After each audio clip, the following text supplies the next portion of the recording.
Outside, a crowd of undead presses in. Someone slams on the door, begging to be let in. He shouts his name, Zong Hang. Inside, everyone hides. 3 guys brace the door. One asks what they're supposed to do.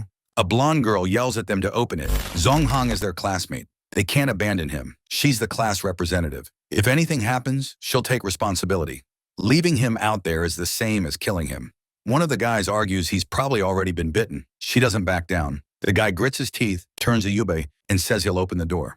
Yubei should shut it the second Zong gets in. He starts counting before Yubei can answer. Everyone tenses 3. He twists the knob and Yubei gets shoved by the guy beside him, who's already turned. The room erupts. The protagonist shouts that Yobei's infected. The blonde tries to run. People scream. The protagonist throws up his arm to block a bite. Teeth sink in. Pain tears through him. Memories flood his mind.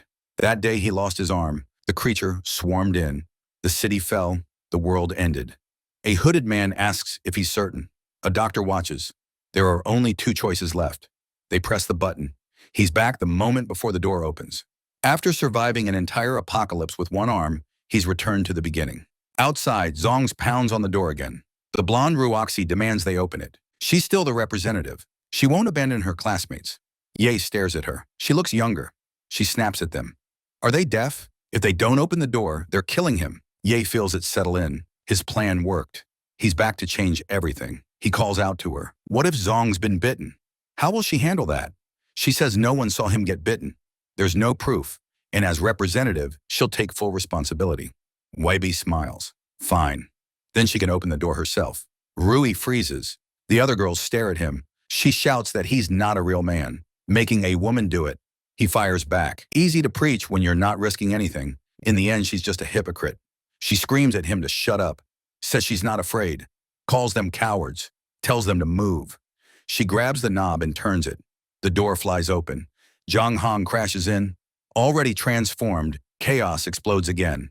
The door slams to the floor. Ruxi scrambles up and finds the infected Zhang Hong inches from her face. He lunges. Everyone bolts. Ruxi grabs the guy beside her, trembling. Then she shoves him forward, yelling at him to protect her. A foot slams into her ribs. Yay! He kicks her straight toward Zhang Hong. The zombie grabs her by the waist, teeth snapping for her ear. Someone drives a screwdriver into its head. The skull bursts, blood sprays everywhere. Ye watches with a thin, cold smile. Ruoxi tumbles outside, still tangled with the corpse. She looks up at Yibi, begging him to save her. He remembers his past life, how she ruined him. He picks up the fallen door. She asks what he's doing. He swings it shut, locks her outside. Then he turns to the others. Why weren't you closing the door? Panicked, the group decides to block the door. They drag over furniture, boxes, ladders, anything they can find and pile it high. Outside, Roxy keeps pounding, demanding to know what they're doing. She begs for help, shouting that she's the class representative and can't be treated like this. No one moves to help her. The others just keep stacking the barricade. Ye watches in silence. Time passes. The rain stops. Eventually, they realize they can't hear Ruaki anymore. Now the room feels different. Everyone's afraid of Yibe. He used to be the kind one. So why does he feel like a stranger? He glances around. The girls are crying. The guys avoid his eyes. Why do you all look scared of me? He asks. They quickly deny it. The blonde boy thanks him instead. If Yebe hadn't kicked Ruaki, he would have been shoved out as bait. The mood shifts. People start saying Ruaki was selfish, filthy. She would have sacrificed anyone to save herself. Yaiba smiles faintly. If you're all so brave, he says, let's open the door. I want to take a look outside. They hesitate. Why would he go out there? He shrugs. Maybe kicking her was too much. He just wants to see how she's doing. They protest. There are zombies everywhere. Yaiba snaps, telling them to move. Shaken, they clear the barricade and pull the door open. He steps out onto the grass. Morning light spills over the field. No sign of Ruoxi, no Zhang Hong, no zombies. Behind him, the door slams shut. From inside, they shout that they can't let a crazy murderer back in. He'll kill them all. Ye doesn't even turn around. He walks calmly across the field. Inside, they whisper that he's lost his mind. Then the blonde boy stiffens. A female zombie stands directly in front of Yibe. He keeps walking toward her. She notices him. He smiles and tightens his grip on his tool. Suddenly he charges. The zombie barely reacts before he caves in her skull. He doesn't stop. He drives her into the ground. Inside, they're convinced now. He's insane, but Yibei is breathing hard. Even for him, that took effort. He crouches by the corpse and digs something out. A small pearl-like object. He smiles, an energy stone, the source of the apocalypse, and the key to surviving it. A footstep sounds behind him. He turns. An old zombie lurches closer. Ye grabs his tool and rushes it. Moments later, it's down too. Inside, one girl nearly throws up. The blonde boy can't understand it. This is the same coward he knew. How did he change so completely? Whispers spread. He must be pretending. No one transforms like that overnight. One boy suggests letting him back in. He's strong. He can kill zombies. Others refuse. He's a lunatic. He might kill them next. Suddenly, the window shatters. Ye peers in. You guys still in there? He grins. Come out. Killing zombies is pretty fun. They tremble. Then someone screams. There's something behind him. A zombie lunges. Ye doesn't panic. He glances back, lifts his foot, and kicks it square in the chest. He grips the tool again and smashes the zombie's jaw. It drops. Another body hits the ground. The group watches from inside, frozen. Ye wipes blood off his face. No one says a word. He notices them staring. No idea if this stuff infects you, he says. I wanted to stick with you guys, but it's too risky. I don't want to hurt anyone. Then he turns to leave. Hope you all make it. They wonder if he's really walking away. He crosses campus alone, climbs the stairs. This is how it started. Day 1, half the population infected. Government, economy, society gone. Creatures multiply. Fear spreads faster. Professor Zhan Han called it the Dark Era. In his last life, he cut off his own arm to survive that first day. 15 years of hunger and torture followed until he met the mechanic, the man who sent him back. Now he walks calmly through empty streets. People peek from hiding. Some think he's fearless. Others say if he's out alone, he must be dangerous. He ignores them and heads toward a park. Zombies stand scattered across it, motionless. They don't react until he turns his back. Then they charge. Someone watching shouts that the kid's dead. An old man mutters, "It's insane to look for food in a world like this." Ye just smiles. One swing skull crushed, another down. A hard slam finishes the third. The onlookers can't believe it. Where did he get that nerve? Behind a curtain. A girl watches too. Sooner or later, I'll kill that bastard, she mutters. After 3 kills, Ye's breathing hard. Then he hears wings, birds scattering. 3 more zombies close in. Too many. One crawls toward him. He bolts. The earlier noise must have drawn a horde. From another house, someone scoffs at the kids running straight at them.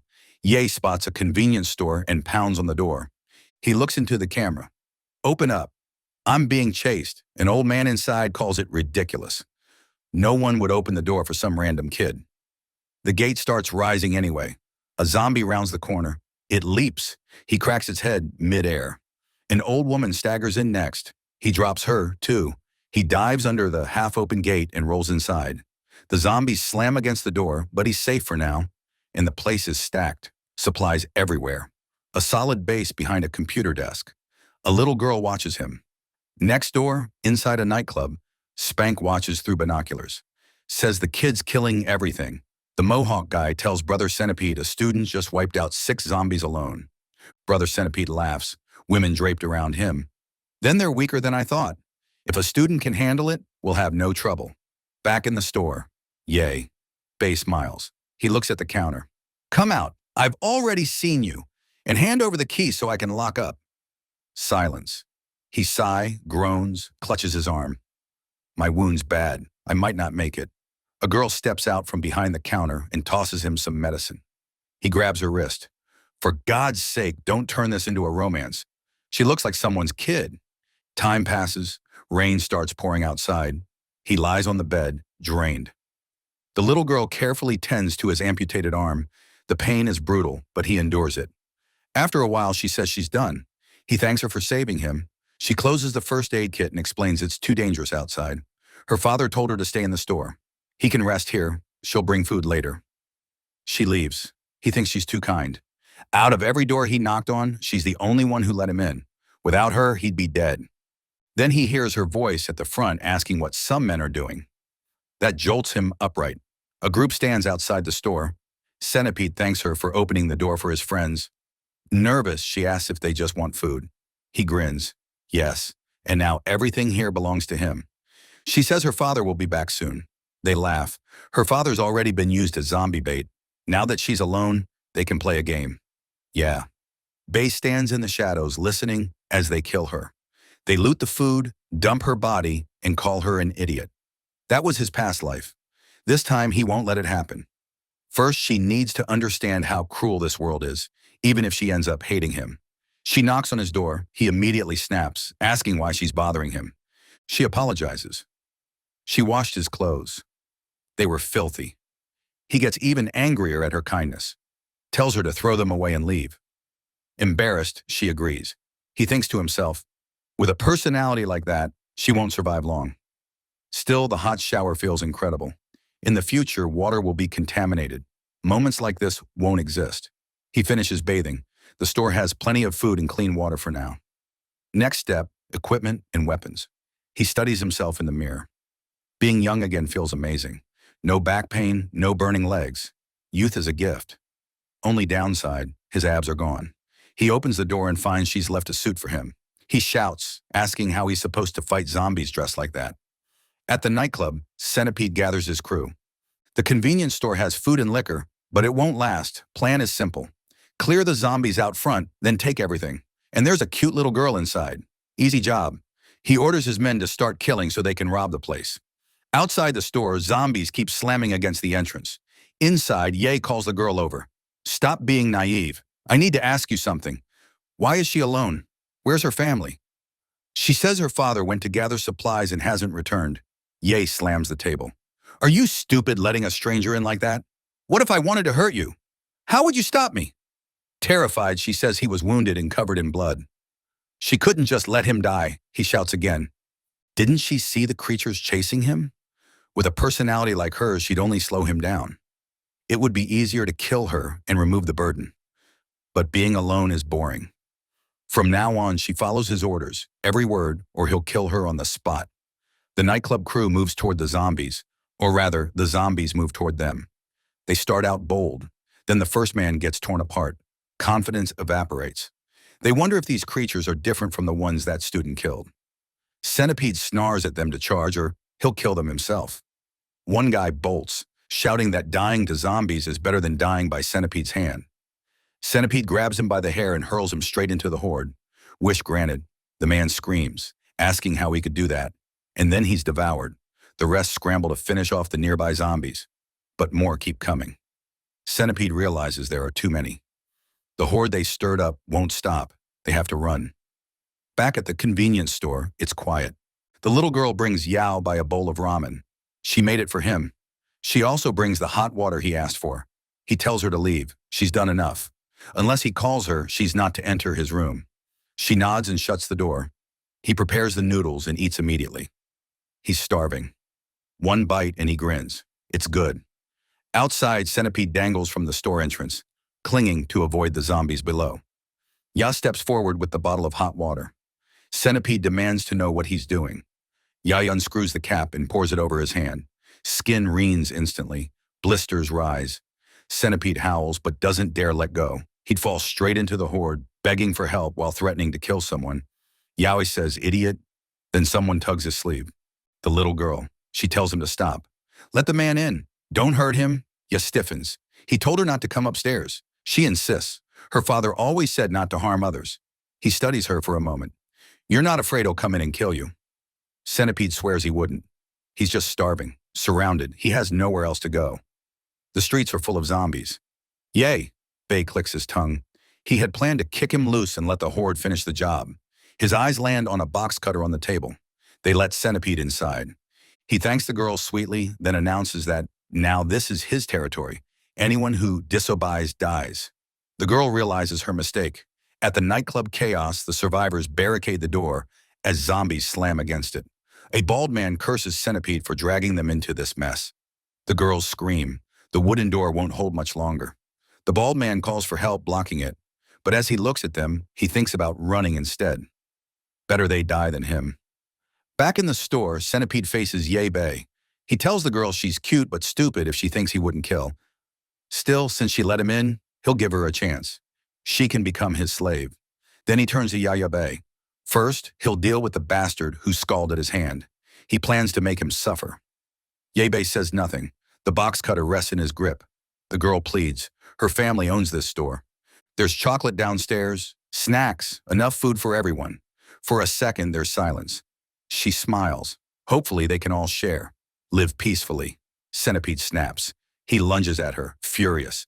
You mocking me? The blade flashes. In half a second, Yabe slices across Centipede's injured hand. Centipede screams. Ye flips the cutter into a reverse grip and moves in again. Centipede blocks the strike. Ye goes for his throat. Centipede's bigger. He drives a kick into Ye's stomach. Ye flies back. The girl crashes down with him, bleeding. Ye pushes himself up and walks toward him. Centipede sneers. First time anyone's pissed me off this much. One kick and Ye feels ribs crack. Centipede starts stomping on his leg. Pain explodes through him. How'd you kill that zombie so easy? Centipede demands not telling. Ye says, then you're dead. The stomping continues. He says eventually Ye will talk. The girl just watches. Ye lets it happen. He wants her to see what this world really is, but the cost is high. Finally, he gasps for him to stop. Says he'll explain. Centipede tells him to hurry. If he cooperates, he'll make the death less painful. Ye spits blood in his face. Wrong move. Centipede slams him into the wall and kicks him again, stomps him, punches his jaw, tells him to die. This lesson is getting out of hand. Then it shifts. The little girl lashes out, striking Centipede across the neck. He turns furious. What do you think you're doing? He shoves her hard. She hits the ground. He grabs the box cutter and roars. They're both going to die, but time's up. Ye swings a stick into the back of his neck. Centipede collapses. Ye can barely stand. The girl stares at the spreading red on the floor. Did I kill him? Ye rests a hand on her shoulder. She did what she had to. That man was evil. Confused, she asks why he treated her so harshly when she only tried to help. He tells her Centipede isn't dead. Her face lights up. Then they should save him. Ye shoves her aside. He drags her out of the room, calls her unbelievably naive, and slams the door. She drives him crazy, and now that bastard's trashed his room too. He grabs Centipede by the leg and drags him to the window. One kick. The body drops into the street like garbage. The zombies swarm, a feast. Centipede wakes just in time to realize what's happening. Outside, Ye mutters. He was lucky he didn't cut his limbs off first. A noise pulls his attention. Across the street, a guy hangs from a building, trying to avoid the zombies below. He's slipping, shaking, begging them to leave him alone. Ye calls out, anyone else alive in there? The guy says he's the last one. They held the door until someone let go. The zombies got in. Everyone died. He begs to join the convenience store. Ye refuses. If he doesn't move soon, he'll end up like the guy on the ground. The survivor looks down, sees Centipede being eaten. He swallows, gathers his nerve, and jumps to the next ledge. He moves like a parkour pro, balancing on a railing and running across it. Ye watches, almost disappointed the zombies didn't finish the nightclub crew. Time passes. The horde still lingers outside. The window's broken. Ye opens his bedroom door. The little girl is still there. Didn't I tell you to go bathe? He snaps. She glances inside. The body's gone. Don't stare, he says. He's downstairs. She hesitates. Did he escape? He tells her the way he tossed that man outside. Only a god could have survived. She looks down, upset. Why kill him like that? Even bad people can change. Evie slams the door above her head. Are you that dense? After everything in this apocalypse, he was always going to try to kill you.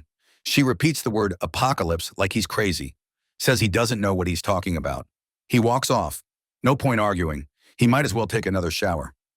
She insists on talking, takes 2 steps, then collapses. He catches her just in time. He carries her to the bed, checks for bite marks. None. Probably a fever. There should be medicine somewhere in here. That explains why she's looked weak since the start. He finds a box. On top of the medicine sits a pink notebook. He flips through it. It's a donor list, medical notes. He pieces it together. Yao Yu, wear 14 years old. Leukemia. He lifts her shirt slightly and notices the bandages scattered across her skin. So many puncture marks. She's been receiving transfusions. Maybe that's why she's so desperate to help people. She's lived off their kindness. but the world she wants to save is gone. He checks his pocket. The apocalypse essences are still there. He has no idea if they'd help with something like this. Night falls, zombies crowd the streets, but it's quiet. By morning, they stand motionless, staring toward the sun like something's holding their attention.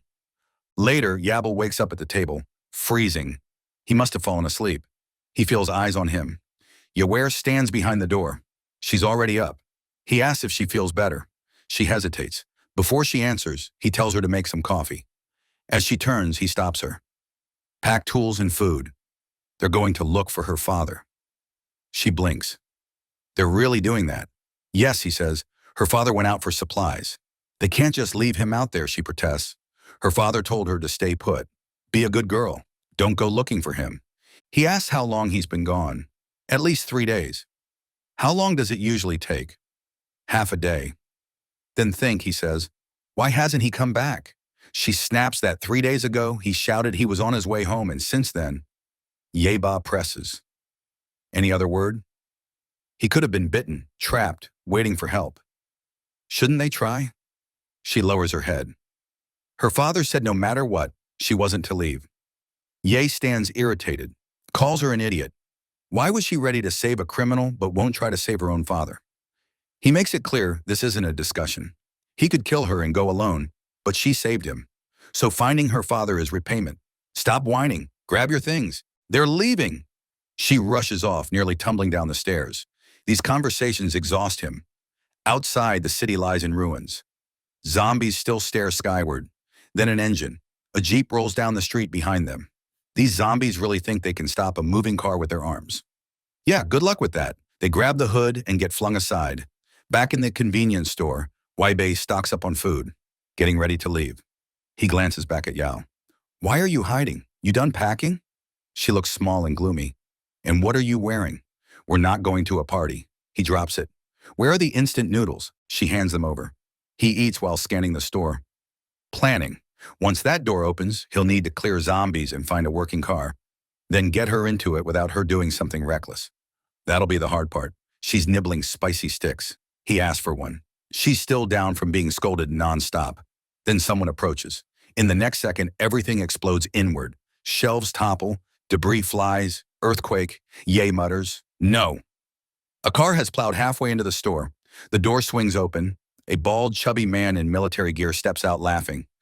Says he's lucky to find a convenience store. He kicks a zombie aside. Good zombie is a dead zombie. He strolls in, eyes lighting up at the snacks. Drops to a crouch, licking his lips. Jackpot. The city center was empty, so he tried this deserted block. Looks like it paid off. A box cutter flashes into view. Drop it, Ye says. Last bug who came in got dealt with. I won't hesitate. The chubby guy reacts fast. Hurls snacks at Ye's face. Ye blinks. The guy grabs what he can and sprints back to the car, slamming the door. Ye appears at the window instantly. Filthy pig die. The blade presses close. I surrender. The guy blurts. That's when Yao Yuru tells Yubei to stop killing people. Both men stare at her. She fumbles out an explanation. If he dies, who pays for the damage to the store? Ye studies her. The chubby man trembles. A slow grin spreads across Ye's face. She's right. He tells the man the car covers the damage. Then he orders Yao to grab her bags. They're leaving. She agrees, then freezes. The crash has drawn a horde. Zombies pour down the street. The chubby guy panics. He just killed a bunch. Why are there more? Yao jumps into the car. Doors slam. Buckle up. The driver yells. He floors it. Zombies cling to the sides as the truck barrels forward, crushing everything in its path. He tears through the streets like he's in an action movie, even drifting corners like it's Fast and Furious. Drive straight. Ye warns or I'll open your neck. The driver argues they need to clear zombies or they won't get through. Yabe ignores him. Yeah, where was your father heading? Fudong supermarket. That's what he said on the last call. The driver groans. That place is always packed. It must be crawling with zombies now. Stop whining. Yabe says, drive or you'll die there. They finally shake the horde. The chubby guy glances back. If it gets boring, I can turn on some music. Out on the road, things finally settle. A zombie lies in the street, a branch still clutched in its hand. It lifts an arm as the jeep approaches. The chubby driver doesn't slow down. He runs it over without blinking. He's blasting music, chewing candy, mowing through anything in front of him, clearly having the time of his life. Keep it down. Yay. I want to rest. Relax. The driver replies. This car is solid. Yabe raises the box cutter. You're not listening. Silence. The driver slams the brakes. I didn't say stop. Yabe says, I said stop the noise. The driver swallows. We're out of gas. Both Yabe and Yao shout in frustration. The driver apologizes. Forgot there weren't any gas stations nearby. He starts stuffing his face. If I'm dying full. Yao hears something outside. A massive zombie looms at her window. They've stalled beside a park. A horde starts closing in. Even if the car holds, they'll be trapped. Then Yabe spots a machete behind the seat. Zombies slam against the windows. A door suddenly flies open, kicked off its hinges. Yabe steps out calmly. A zombie lunges. The machete flashes. One down. Inside, Yao trembles. Yabe grins. Nice edge. Another zombie shuffles in for amateurs like this. This is enough. Slash. Another drops. Two more come. He kicks one in the chest, pivots, and cuts the other down. The driver watches, stunned. Even Yao Yuer stares in disbelief. Another big one collapses. Yabe taps the blade against the car. Out, the driver shakes his head. Stay in there and you'll die anyway. Yabe says other cars are around. Maybe we can siphon fuel. While Yabe handles the zombies, the driver's job is to get gas. After all that singing, he'd better know his way around a vehicle. Yabe tells Yer to stay inside. Too dangerous. Then he gestures for the driver to follow. The man hesitates. Says he needs a moment. Too late. Yab has already dropped another zombie. No fear at all. He slices through one more and calls back. Move. The driver suddenly remembers there are fuel canisters in the truck bed. He starts thinking maybe Yab is worth keeping around. Yabe kills another and asks what he just said. The driver stammers. Shocked, that's all. If they wait a bit, he can refill the tank. Later, Yab says, I need your help first. He opens his hand. A green pearl rests in his palm. These come from zombie brains while I kill you collect. The driver pales. He's never done anything like that. It's easy, Yab says, demonstrating quickly. Got it, the driver grimaces. That's disgusting. I'd rather stay in the car. Go back and you'll end up minced, Yab replies. How am I supposed to do it without a knife? Use your hands. Yab steps forward and drops another zombie. The driver swallows hard, approaches the first corpse, then panics. Runs back to the Jeep, grabs a tool, mutters a prayer. No time. Yab snaps. Start collecting. The driver hovers over the body, sweating. It's not still alive, right? The chubby guy smacks the corpse and digs in. A small green crystal rolls into his palm. That's it. He stares at it, surprised. Easier than he expected. There really is something inside the skull. He never imagined a human head could produce this. Are these worth money? He asks. Shut up, Yabe replies. The guy starts wondering if this is why people turned into zombies. Maybe he should pocket a few. Meanwhile, Yab cuts down another cluster. After a while, he calls it. That's enough. The ones farther out aren't worth it. This body is still untrained. It's harder than it should be. He turns back. How many? The chubby guy beams a bunch. Says, it's almost fun. Clean them, store them, then fill the tank. Time to move. Yabe checks on Yao Yu. Her condition's worse. He grabs her arm, calls her name. Her skin's burning. The fever is higher than before. He rummages through her bag. They took medicine and water earlier. The chubby guy leans in. What's wrong with her? Shut up. Pump the gas. After a while, the fever eases slightly. Maybe she overheated in the car, the driver suggests. Feeling better? Yahi cuts him off with a glare. They already lost time because he pretended they were out of fuel. If he hides anything else, he's dead. The guy apologizes fast, says he won't lie again. Yao Yor stirs awake. They drive on. After a stretch of road, the driver glances over, compliments Yahi's blade work, asks his name. Give yours first, Yahi says. Yao Hang. I run a workshop in the city. That truck? A customer left it for repairs. Never came back once the apocalypse hit. Yahi. Suddenly, Zhao Hang slams the brakes. The truck skids. Yahi grabs the seat to steady himself. What was that? The road's blocked. Ahead, wrecked vehicles burn across the entire stretch. No way through. Yahi is still trembling, but at least she's up right now. Yahi studies the blockage. No way to reach the area where her father went. She just watches, silent. There's another route. Xiao Heng says, longer, still going. Yes, but first we need better weapons. He asks if Xiao Heng knows an electrician or a weapon shop. Zhao Hong thinks, then nods. He knows someone, a blacksmith from his hometown, skilled. That gets Ya's attention. Good chance he's alive. If not, his place should still have supplies. This machete, he made it. More materials means better gear. Worth it. Xiao Hung starts reminiscing about old times. Quiet, Yao says softly. He's dozed off. They cross a bridge into another district. Xiao Hung steps out and stretches. Finally, years may have passed, but the place hasn't changed much. He eyes the area. This better be worth it. If not, you're getting buried here. First rule, clear the area before entering. He scans the zombies outside. Any of these look like your friend? Xiao Hong hesitates. Not sure. Then start collecting pearls. Yahibi says, wait. A voice calls from the car. Yao Yura steps forward. I want to help. Yahibi tells Yao Yura she'll just faint or get bitten and slow them down. She insists she's fine now. She'll be careful. Xiao Hong grins. If she's brave, I'll dig. She can collect. Yahibi's voice turns cold.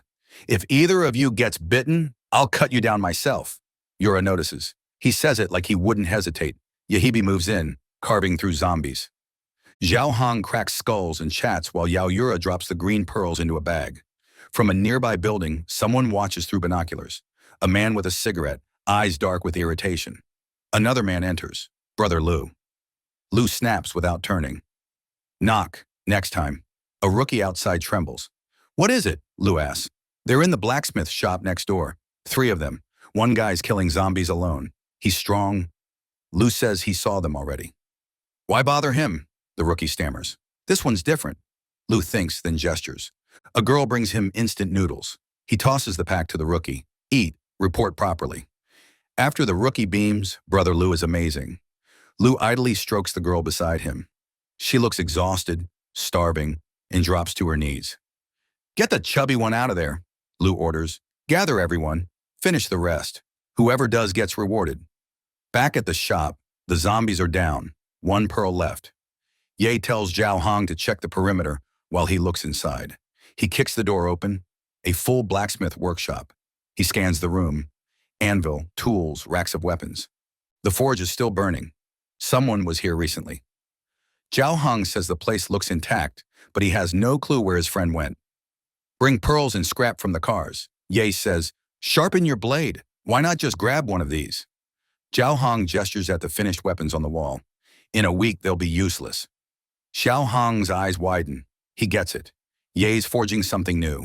Move, Ye snaps. Bring the pearls. Xiao Hong mutters about him being hot-tempered. Yao Yura asks what she should do. The forge roars. Pistons pump. Mechanics' first skill. Construction. Ye slides a steel tube into the fire and starts hammering. Zhao Hong watches, impressed. Someone this young knows blacksmithing. Pour the pearls into the cup. Ye, Bei orders. Zhao Hong obeys. The pearls melt in the fire, turning into a glowing green liquid. An aura rises from it, almost magical. Ye, Bei slices open a bottle of strawberry juice and pours it into the molten mix. The liquid fuses together. He coats the blade with it. The metal absorbs the glow. Then he hammers again. The ringing echoes outside. Brother Lu's group hears it. The rookie looks terrified. A sharp-jawed man smirks. Easy resources. A long-haired guy says the real prize is time with Haegwon. A man in a polo shirt cautions them. If Brother Lua wants this guy dead, there's a reason. Better wait until night when their guard drops, then strike. Inside, Yabe keeps forging. The design looks almost futuristic, mechanical, precise. Jawan starts wondering if this kid came from some top engineering university. Yabe finishes one piece and immediately starts another. He pulls the first part from the water. Jawang whistles. That electric pattern's sick. Ye just smiles. Materials are ready.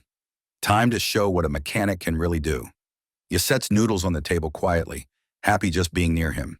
She feels safe. Suddenly, a hand clamps over her mouth. The long-haired creep drags her back, saying he's taking her somewhere else. Inside, Yabe has just finished sharpening the blade. He locks it into a mechanical frame and sets it down. Jia Hong stares. I've only seen stuff like that in movies. Ye connects 2 cables. Time to power it up. The weapon hums to life, glowing green. Even with the generator sputtering, it holds. Second order sword. Yabe says, done. Jia Hong wants one too. Then they hear Yao Yur scream. They rush outside straight into Brother Lu's gang. Ya hangs limp in one man's arms. Yabe's face darkens. The bald leader tells him to drop the weapon or the girl dies. Yabe raises his arm instead. One slash. A shockwave tears through the ground and splits the man in two. Another tries to flee. Where do you think you're going? A second slash. Metal parts like paper. Panic erupts. They scatter behind them. Ye has already made his first headless night. One of the men yells to drop the girl if they want to live. The kidnapper refuses. If they don't run, Brother Lu will kill them later. A lightning arc slices past their faces. Ye walks forward, calm. Then Zhao Hong shouts. Another horde is coming from behind. These zombies move faster than before, like something changed them. Zhao Hong freezes. What now? Ye grips the blade and charges. Green arcs flash. Zombies fall one after another. Zhao Hong watches in awe as Ye cuts through them in a storm of strikes. But the two kidnappers are getting away. They're heading for that building. Jawea Hong yells. Obviously, Weibei points. Stop staring! Take the car and chase! Zhao Hong scrambles into the jeep and speeds off. Behind him, Yibe keeps carving through the horde. Saving the damsel falls to Zhao Hong now. The fleeing men hear an engine roar. Zhao Hong barrels toward them. They leap onto a bus, blocking the entrance to their base. He brakes hard. The bus seals the doorway. He steps out, unsure what to do. Inside, more men watch from the windows. Just one chubby guy. Easy. They step off the bus and warn him to leave the car or they'll roast everyone inside that building. Zhao Hong snorts. Come try. A guy in a cap rushes him, bragging he's killed more people than Zhao Hong's eaten chickens. Bold claim given Zhao Hong's size. Zhao Hong braces himself. You're asking to die. A green crescent flashes past him. The attacker splits in half. The bus behind him cracks open too. Zhao Hong blinks. Ye's already here. Zombies cleared. Move. Ye says, we're saving her. He swings again, and the bus splits clean in two. Behind the pillars, more men prepare to charge. Weibei walks straight into the open. One throws a knife. He senses it, blocks it midair, and answers with a slash. Another body drops from behind a stack of crates. Someone hurls a Molotov. Ye sidesteps it like he's dancing and answers with a green crescent slash. A gunshot cracks. The bullet barely misses. He moves like Neo, dodging in slow motion. Brother Lu watches from above, impressed. Says Yabe is brilliant. Asks how he got so strong. Offers him a drink. Claims he appreciates talent. Yabe raises his blade instead. Luo gestures toward Yao Yuro. Don't move. She's sleeping peacefully. Next second, she could be dead. He says he's treating Weibei politely, so he should stop posturing, or they can test whether a bullet's faster than a sword. Ibe studies him in silence. Xiao Hong whispers, asking what the plan is. They've got guns. Ye suddenly smiles, says he agrees to talk. He's working on something big and needs manpower. If Luo gathers everyone, he'll give them a chance. Lu narrows his eyes. Does he really want to speak to everyone? Fine, they'll welcome him. Xiao Hong mutters that this is insane. Facing all of them alone, armed. If you're scared, leave, Ye says calmly. Zhao Hong trembles, but says if Yab is going in alone, he's going too. No regrets. Ye thinks the guy's a pain. The lackeys escort him inside. Suni stands in a room packed with Lu's entire crew. Lu welcomes him, says every healthy person within 15 kilometers is here. He's the leader. Lu Shang, what's your name? What help do you need? Yab. He says he remembers. Luo Shang asks if he knows how this disaster started. Luo stiffens. How does Ye Bei know him and the origins of all this? Ye compliments him for seeing the signs early and stockpiling supplies. Mentions his likely plan to form the Nether Dragon Association. Lu's confusion deepens. That name was shared with only a few people. How does this kid know? Ye produces a green pearl, says he suspects Lu's more interested in this. Lu grows impatient, tells him to stop playing games and talk. Ye pauses, then lays it out. Maybe it started with a virus carried by birds from overseas. Maybe it was a population controlled by a weapon. Or maybe an alien meteor brought something unknown. He figures Luo has heard all three theories. That's why he relocated people from the city center to this isolated base. Lu nods.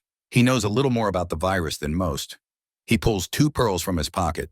Says he still doesn't understand why they form inside zombie brains, but he suspects Yabei's big project and that sword are connected. Ye confirms it. He'll need assistance, though. Lu agrees on one condition. He wants to see the sword first. Yibei starts to lift it. Luo reminds him about the girl beside him. No one wants a tragic ending. Yabe pauses, then hands it over. A lackey grabs it and nearly collapses. Says it's impossibly heavy. Luo scoffs and tries himself. He can't even lift it. He laughs dryly. Today's full of surprises. Go on. Luo says, explain. Ye tells them the truth. When someone gets infected, a pearl begins forming in their brain. At first, it's dark. The longer it remains inside a zombie, the more energy it absorbs. That energy adapts well to the human body. It can also forge weapons far stronger than anything ordinary steel can offer. Lu leans forward, intrigued. If it adapts to the body, can we consume them? Keep getting stronger? Ye says it's possible to consume the pearls, but most people turn into zombies. Lu asks what happens to the ones who don't. Watch. Yabe says, I'll show you. Step 1, activation.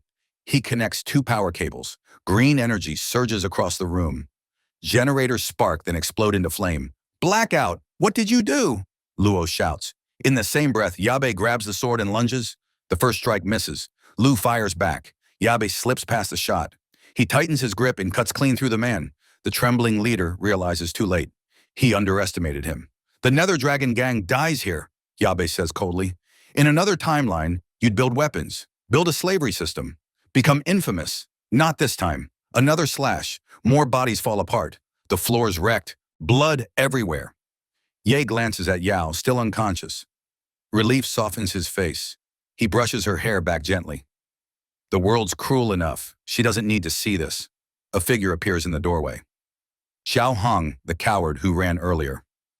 He steps in with a flashlight, stunned. You wiped them all out? Yes. Ye picks up a weapon from the floor. Objective complete. Wait, Xiao Hong asks. We came all this way for that, not for you in this world. Ye says, weapons evolve. They're more dangerous than ever. Xiao hangs curious what it'll become.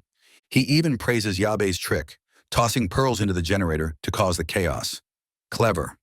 A bottle suddenly clinks against the floor. They turn. A girl lies collapsed nearby, begging them not to kill her. Xiao Hong blurts out why there's a damsel in distress here. She says Luke Shan captured her. She's been living as a slave, suffering daily. She has nothing to do with the gang. Ye asks if she knows where Luke hid the rest of his supplies. She nods, offers to lead them. As they walk, Xiao Hong asks where she's from. Eastern City, she replies.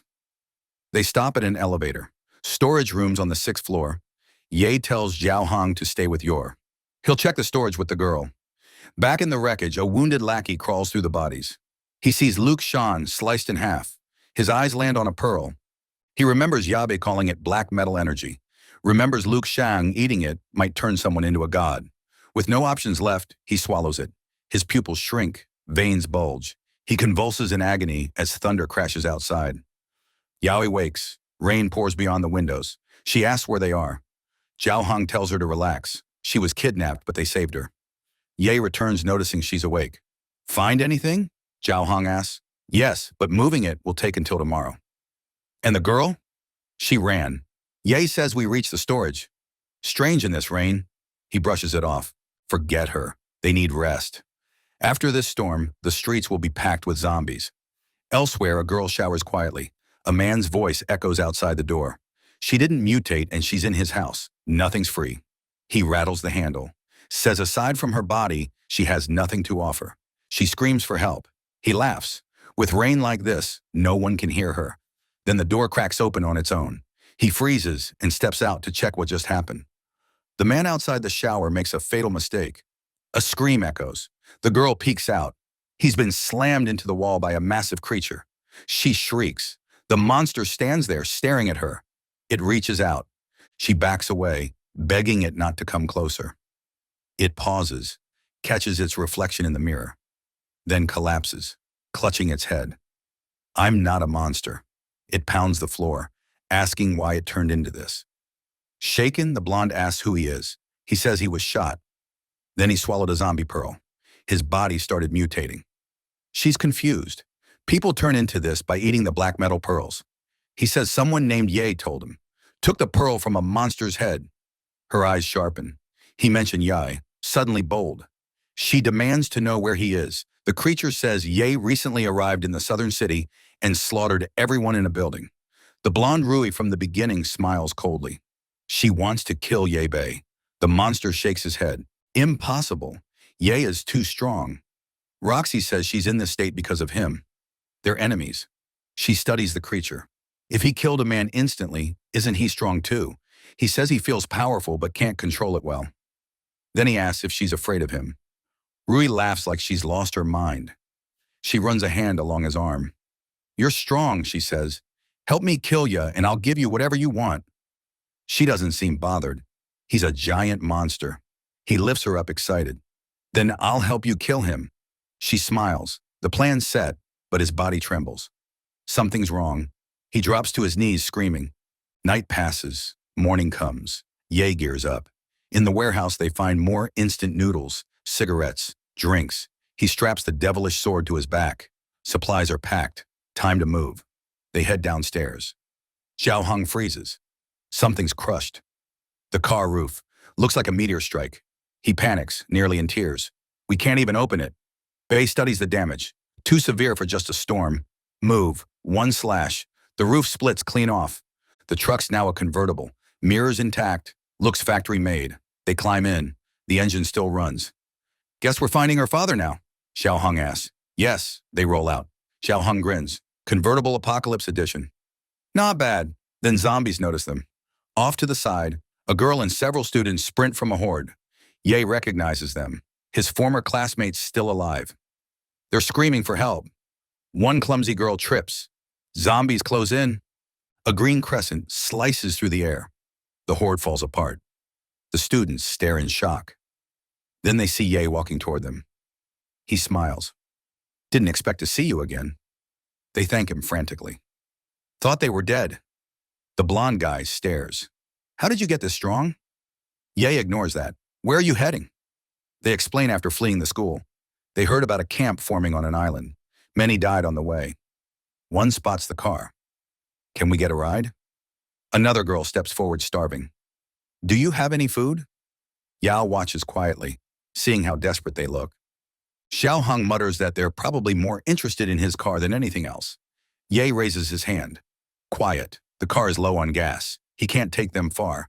And before they ask for a ride, they owe him a favor. The ex-classmates nod eagerly. They'll do anything. Ye smiles. Zhao, explain the rules. Zhao lights up suddenly in charge. Ye walks toward the remaining zombies. I'll clear them. You handle cleanup. The students blink in confusion. Zhao hands out tools and demonstrates how to extract the pearls. It's easy. One girl faints on the spot. Yao Yue calmly explains. The skulls are soft. It's not hard to pull them out. The others stare at her, wondering what kind of life made her this steady. Zhao keeps distributing tools, warning them not to get bitten. The blonde guy whispers, curious why the green dancer wants these pearls so badly. Yao Shuet keeps cutting down zombies while they collect. 2 hours later, the sack is full. Yao Wei tells them to pass out some food. Xiao Hong snaps. He doesn't like Yao giving away supplies without asking. The students beg. The chubby guy refuses to hand over even crumbs. Then something lands on the car frame with a metallic crunch. The fully mutated monster stands there, the one from earlier. Yaos recognizes it immediately. An ability user who's evolved. Run, he shouts. A slash nearly takes his arm off. He leaps back and sends out a green crescent. The monster dodges. It's not mindless, it's thinking. Slow clapping echoes. Rui steps forward, the low-cut queen herself. Ye's eyes darken. The students gape. Class rep. Ruby says she survived by any means necessary just to see Ye D. She orders the monster to kill him. Ye can't understand why it's siding with her. The monster charges. He has no choice but to fight. Ya recalls his name. A fireball slams between them. On the rooftop stands another figure. A long-haired flame-wreathed creature. Cut to a ship at sea. A man smokes a cigar saying, "Life's peaceful out here. Zombies can't fly. They plan to gather supplies from other boats." Then one boat explodes. The flame-haired creature lands. The men scream, then they're gone.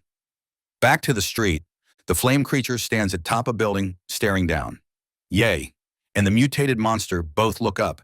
Another evolved user. Worse, an elemental type.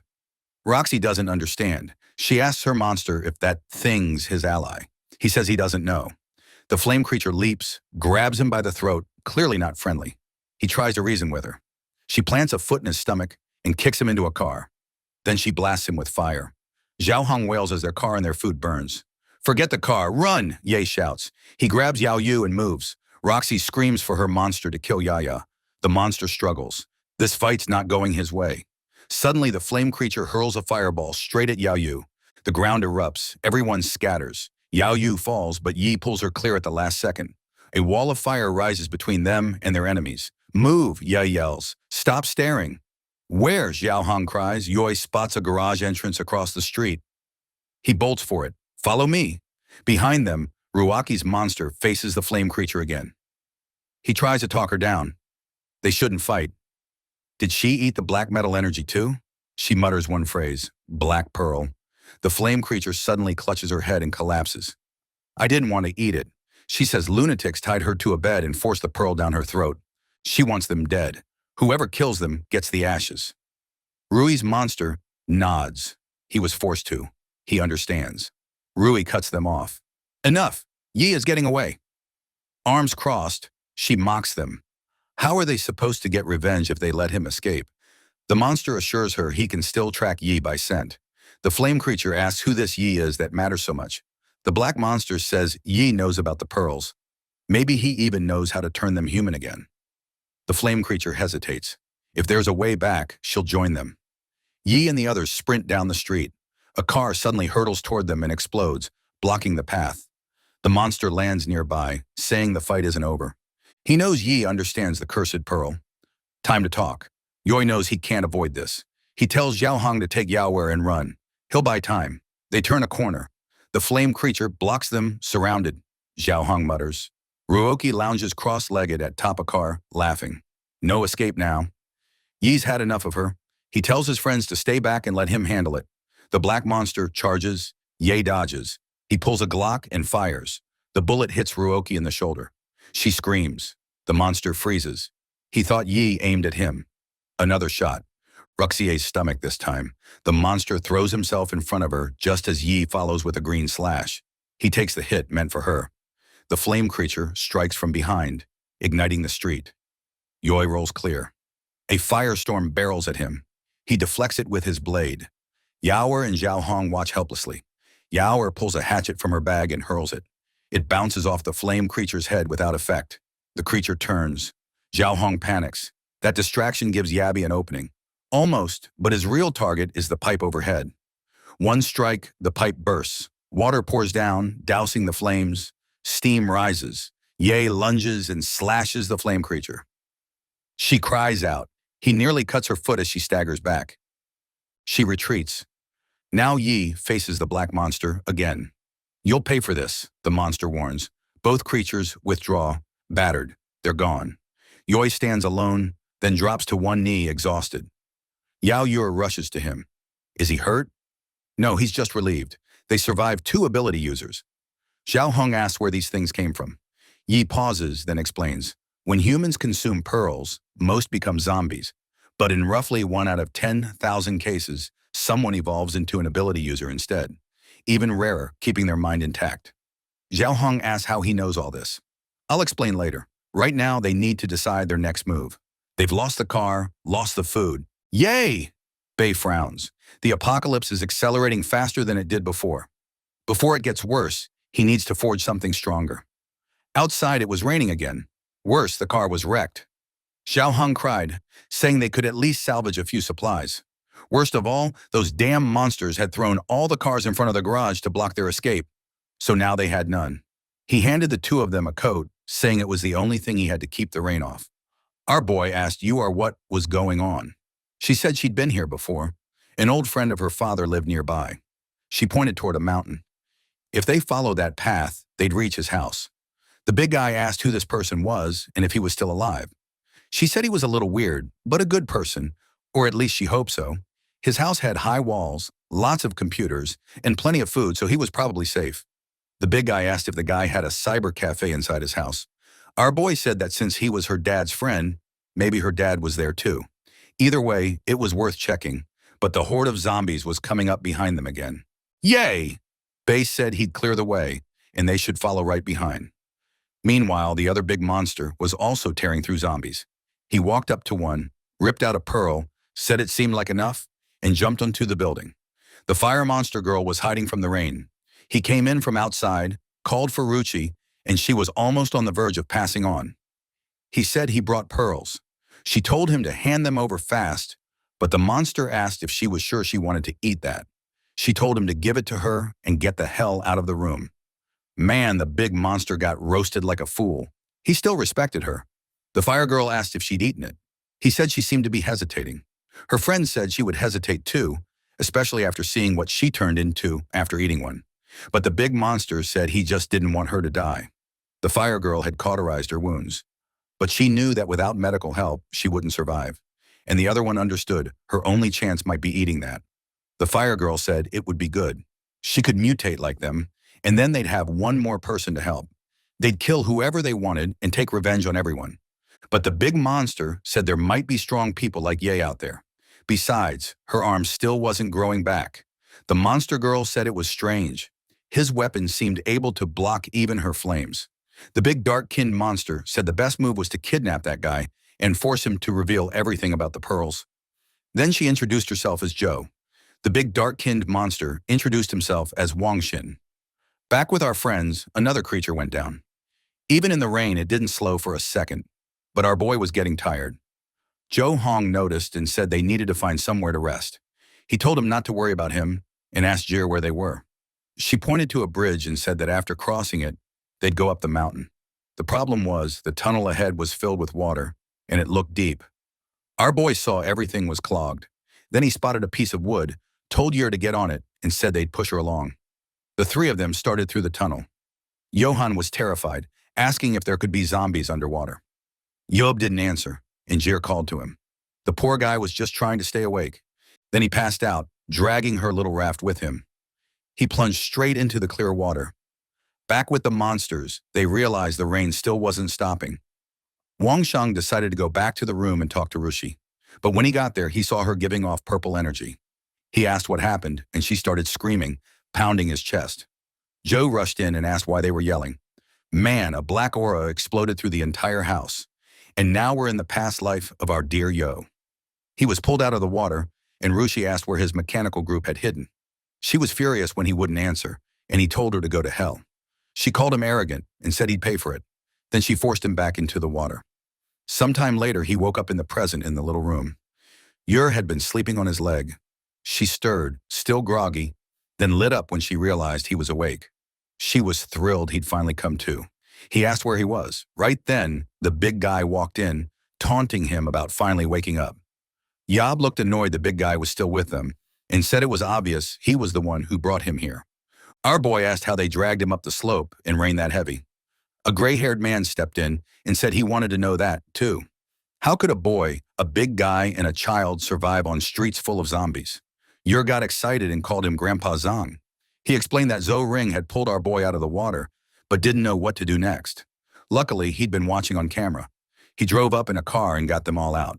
Yao Bei asked if he saw everything. The old man said he did. He said Yao Bei was slicing through zombies like they were cucumbers. That weapon was incredible, and he wanted to know where it came from.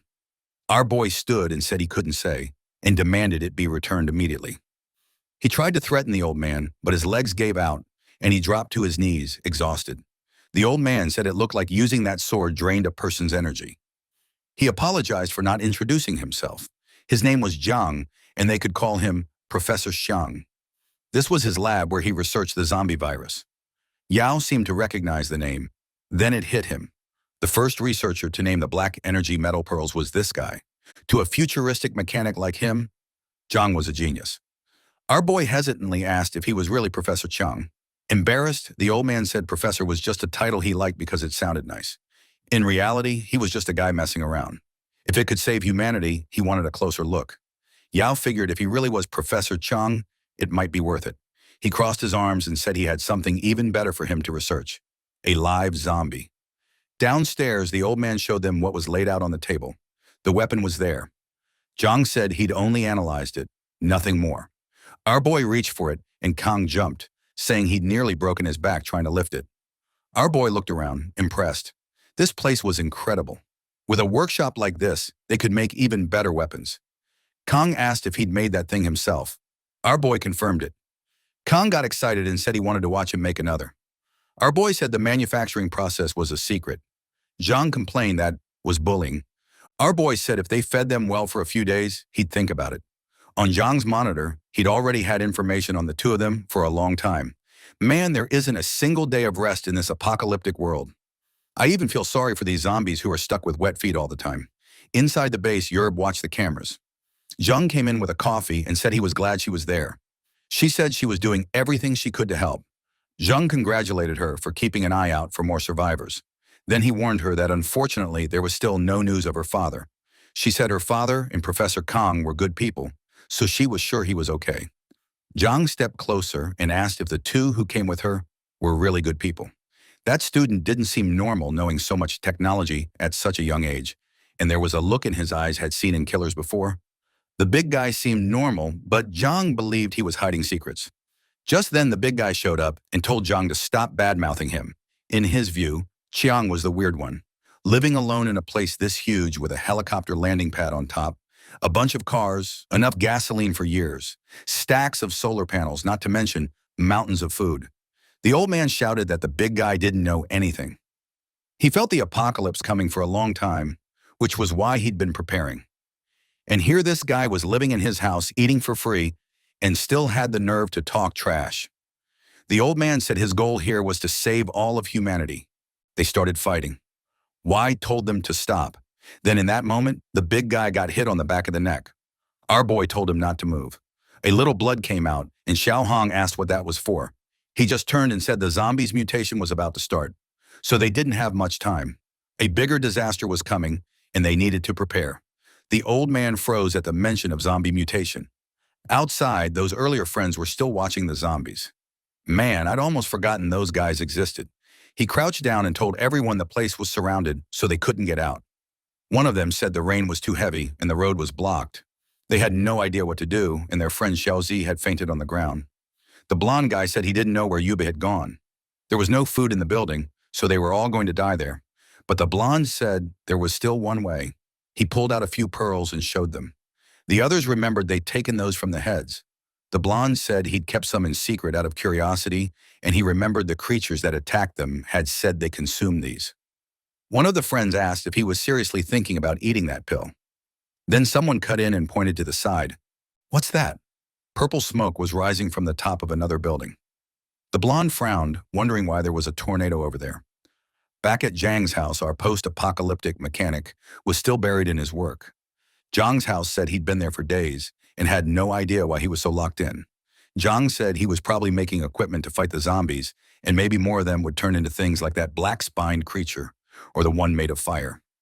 Zhang's house said if that happened, everyone there would die. They didn't have any weapons. The old man said he only wanted to build a shelter, not a war zone. Why would he need weapons? Then Yuer came running in calling for them. She said she'd seen her father on one of the cameras. The three of them rushed out. He asked where. She sat at the computer and said the east entrance. She'd even saved the video, told him to look on the camera. Her father was covered in zombie entrails, blending into the crowd. The old man said from the way he moved, it didn't look like he'd turned. Her father used the chaos and slipped away in disguise. The big guy said it was crazy. Her father had survived like that. The old man realized that if the zombies weren't attacking because of the smell, it might be worth researching. You were asked what they were going to do. Zhang hesitated. He said the weather was terrible and Yo didn't seem to want to leave. Zhang Hong told her to ask Yo herself.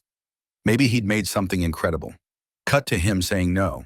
He still wasn't finished, so there was no point rushing him, and he told her not to bother him except when they brought food. The big guy said he was overdoing it and should at least try to comfort her. Our boy asked why the big guy didn't go rescue her father himself. The big guy didn't get it until he saw what our boy had made, a gun and a blade. Yobar said he'd put his blood on them so the big guy could use them. The big guy hesitated, then managed to lift them way more easily than before. Yo explained that weapons with crystals could read his thoughts. However, just like how he controlled those light blades, he should be careful, or he could run out of energy. Young H lit up, saying he'd written everything down. Then he asked about the gun he'd picked up, and our boy confirmed it. To fire it, he had to wait for it to generate energy. The shots were powerful, but he had to aim carefully because he couldn't fire too many times. Xiao Hung's eyes went wide. He said it looked like a laser cannon, and he couldn't wait to test it. He bolted out of the base into the rain, aimed at the sky, and fired. A laser straw. He started yelling that it was incredible. Then he readied the blade and swung, saying that now he had the same power as Yeti Bay. The old man was furious at the big guy for experimenting with everything. Xiao Hong, on the other hand, was thrilled, declaring himself invincible. He pulled on his boots and raincoat and said that no matter what zombie showed up, he'd take it down. He looked into the camera and told Uller not to worry. He'd bring her father back in one piece. She still looked uneasy and asked if he could really do it. The old man said that for now, all they could do was watch and see how long he stayed that confident. With a headset on, Zhao Hong took directions. The old man told him to go through the east. Unfortunately, that route led toward the mountain where there were no cameras, so he had to be careful. Zhao Hong snapped at him to shut up, saying he could handle it. He followed the path and soon spotted a bunch of zombies coming his way. The creatures closed in and he grinned, saying it was time to test his friend's gift. He unleashed the famous green crescent slash and cut them in half. He shouted that he was too strong now and afraid of no one. Then he noticed something off to the side. Someone else had seen that strange purple tornado. He finished off a few more zombies and asked if the people in the room had seen it too. The rain was getting worse, and a purple tornado was forming to the east. The old man said the camera couldn't see it, but the detector showed wind speeds close to level 6. It was too dangerous to stay outside, so he needed to get back to the house fast. Zhao Hong apologized to Wer and said that unfortunately he couldn't win against the power of the gods. Old man Zhang told Wer to stay calm, assuring her that her father would definitely find somewhere to protect himself. Xiao Hong reached the gate. Suddenly, alarms blared. The old man jumped, rushing to see what happened. Then he told everyone to calm down. He said he'd only brought back a zombie because it seemed Yob had asked him to bring one. Excited that the zombie was still alive, he told them to wait and ran off, saying he'd be back in a second. The old man, just as excited, said it was still alive. Alive was a strong word for that thing. He praised the big guy, who got even more pumped. Yo was happy to see they were getting along better. Meanwhile, Yob was in his production phase. The boy had already finished all the mechanics for the arm. The rain kept falling until finally the sun broke through in this cursed apocalypse. As usual, the zombies went crazy when they saw sunlight. They went so wild they started transforming. Out of nowhere, they turned red and began leaping onto buildings. A poor little girl was smiling, happy the sun was out, until one of the big ones appeared and ended up face to face with her. Her father heard her scream and ran to see what happened. The whole family became a meal. Now the zombies had truly evolved, jumping and forcing their way into people's homes. There wasn't a single safe place left in that building. Our boys' schoolmates fled in desperation. One of them was about to be taken when a zombie got struck in the back of the neck. Then another took a hit to the head. The albino appeared. He pulled out the pill and looked at his friends. They immediately recognized Fen, the blonde who'd been thinking about eating it. The scene shifted to the street where a pack of zombies ran in a line. On top of a building stood Ruaki with her 2 zombies at her side. Jabo said it was amazing how orderly they moved. Ruaxi laughed. She said she'd been suffering for many days and wanted to know they'd found JB's location. Wang Xiang said he was holed up in a house on the mountain that looked like a research lab, and it would be easy to get in and kill him. Ruaxi said that wouldn't be any fun. She wanted him to know exactly who was behind his death.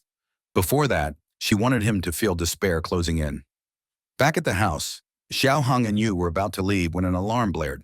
Xiao Hong asked what it was. The old man immediately told them not to go out. Something very big was coming. Strangely, a bunch of zombies was gathering in the city. The weirdest part was they seemed to be coming straight for them. Xiao Hong rattled, asked how many. The old man said at least 1,000. The big guy frowned and asked if they were the last humans left around here.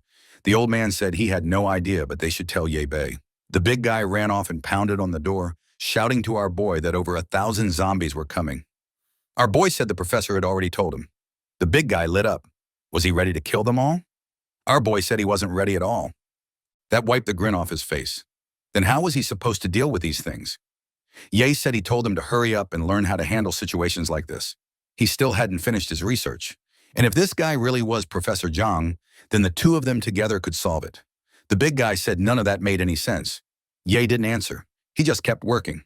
So the big guy left, muttering that in the end, he could only rely on himself. He climbed a tower. One looked down and his stomach dropped. The horde was already at their doorstep. He knew even the lab walls wouldn't hold against a crowd that size. He sprinted to the car, saying he couldn't let them bunch up around it. The old man panicked, asking what he was planning. The big guy told him to open the gate. He had a strategy, and if it didn't work, Everyone had better run. Ya screamed, but the next second, he was already outside. He charged right in front of the zombies, pulled out his gun, and fired the laser, wiping out the first group. He got excited. There were so many he didn't even need to aim. He kept shooting, blowing them apart. From a distance, Ruji watched it all. That damn girl was a villain, and she was dangerous. Wang Shang stood on top of the tower too, impressed by the weapon Xiao Wang was using. Ruji only cared about one thing, how long they'd last. Xiao Hong kept firing, kept blowing up zombies. The problem was, no matter how many he killed, the horde didn't seem to thin out. Then a fireball slammed into the ground right under the car's tire. Your Honor, and the old man screamed. The car nearly flipped. Xiao Hong had to scramble out the door, and there, right in front of him, stood the fire zombie. He snapped, furious that this damn girl had pulled such a sneaky attack. He fired at her, shouting that he wasn't afraid anymore. She dodged and threw another fireball. Xiao Hong dodged too, pulling a mid-air matrix move and fired back.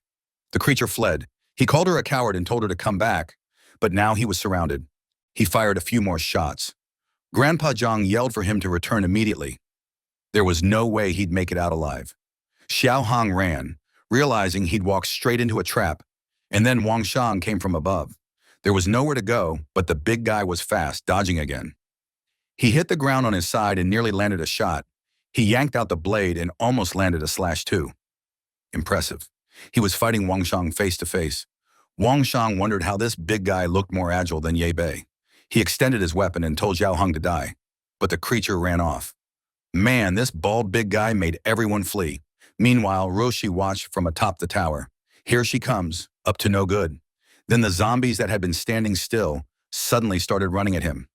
Xiao Hong froze, confused why they changed so fast, but he still had the sword Ye Bei had created, and he unleashed the green crescent slash. But they were coming too fast. He couldn't kill them in time, so he tried to run. What's this? Zombies were getting thrown at him. The poor guy couldn't figure out why these things were raining from the sky, and they kept landing right beside him. Obviously, it was Wang Shang practicing his zombie throwing skills. He grabbed another one and hurled it at Xiao Wang. Xiao Hong had to waste a bullet to blow it up midair. He kept running, but now he was straight up begging to be saved. Then another thrown zombie landed and wrapped his leg in a death hug. It went in for a bite. Luckily, Xiao Hong slashed it, but he hit the ground hard. No time to get up. His only chance was to land a shot. Then a green light flashed. An energy wave swept through everything in front of him. A second cannon shot tore past. Wang Shang and the other one stared, trying to figure out what was happening. Up ahead, beyond the zombie horde, flashes of light rose into the air. Another barrage followed, and then came a massive punch like something out of Transformers. What's this? Our boy turned into Optimus Prime. The kid had built claws and legs, fully equipped. Wang Shang lit up, shouting that he'd finally arrived. The old man cheered, calling the boy amazing. Even the big guy was stunned by all the armor the kid had built over the past few days. But Weibus told him to focus. The enemy was close. He ordered him to go back and clear the zombies on the right. He'd handle the left until the main creatures showed up. Wang Shang said with him here, they could win for sure. He immediately went back to blasting. Ye scanned the field and even kicked on a booster. The kid shot into the air, activated his giant Optimus Prime hand, and smashed everything in sight. He'd become insanely strong. The big guy could only mutter that he'd gotten a bit too strong. Still, after killing this many zombies, they'd have plenty of pearls to make more weapons. Fired up, he went back to finishing off more. That damned Ruaki was still watching from afar. Wang Shang, nervous, said with this new power there was no way they could get close. She snapped, saying that damn boy thought he was safe just because of some armor. She wasn't letting that slide. Another punch slammed down, crushing more zombies. A laser fired forward as the old man watched on the screen. Stunned, he said the boy's exoskeleton was something that shouldn't even exist in this era. He couldn't imagine how Ye Bei had used all those scraps of metal he'd abandoned to build something like this. That's when Ye Bei revealed the truth. The metal came from inside the zombies' heads. The old man froze. Now it made sense why Ye Bei had hidden it for so long. He took off, saying he was going to mess with the zombie they'd brought in and study it. Outside, Wang Shang started giving orders to the zombies again, sending them to swarm Ye Bei. The ground began to tremble, and the big guy said it felt like an earthquake. Ye told him to stop thinking and keep killing. Then Weibin noticed something off. The zombies were jumping toward him. The moment they got close, Ruchi clenched her hand, and the creatures exploded right in front of him. Ye had no idea what was going on. Ruchi laughed, saying he'd die soon. She kept sending waves of zombies and detonating them in his face. Ye couldn't remember zombies self-destructing like this in his past life. Wang Sheng watched from the side.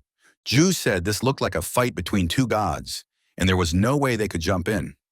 Then he revealed Ruchi had eaten 7 pearls to become like this. Her body kept melting and reforming, showing just how much she hated Yabe. Joe wondered if eating more pearls made you stronger, since instead of turning into a monster, she'd gain powers. But Wang Sheng said after seeing what she'd gone through, he had no interest in testing that himself. Ruchi kept sending zombies to explode in front of Yabe. By now, he knew someone was controlling them. He turned, blocked an attack, and fired a blast at the tower.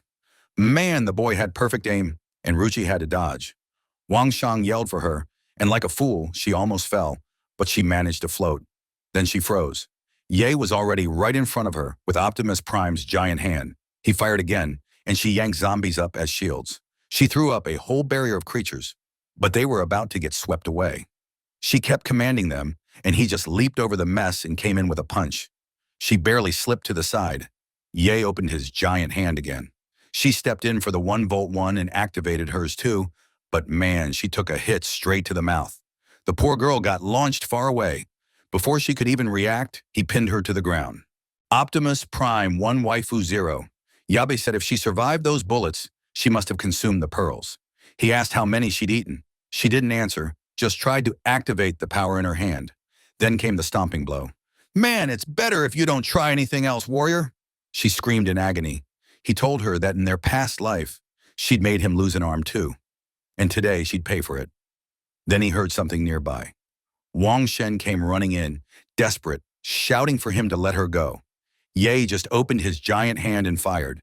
The monster dodged and started circling him. He tried to use the opening and jumped in. Our boy didn't hesitate. With the hand holding Ruxy, he smashed Wang Shang's arm. With the other, he activated the laser and hit him right in the chest. Man, bad luck for the fool. He went flying. Seeing Wang Shang down and Ruaki captured like it was nothing, Joe knew she had no chance. Her best option was to run. Ruaki was still crushed under the giant robot. Yb said it was crazy. She really might be one of the chosen ones since she'd consumed pearls and still kept a human form. But he also knew how dangerous she was. So to avoid future trouble, he was going to finish her now. Just as he was about to crush her, the zombies started transforming. Ye was shocked. Why had they already reached rank 1? Yao reported that more and more zombies were surrounding the lab. Zhou was holding the line, but some had already broken through and were climbing the walls. Ruxi started laughing. She said they were all going to die and become her zombie slaves. Tired of it, Ybe threw her far away. She crashed into the zombies. He readied the giant hand and unleashed a double laser. He clearly fled, thinking she was dead. But you know how stories go. She's probably still alive, right? Meanwhile, the big guy was panicking. His gun was out of ammo. All he had left was the sword, and he was surrounded on all sides.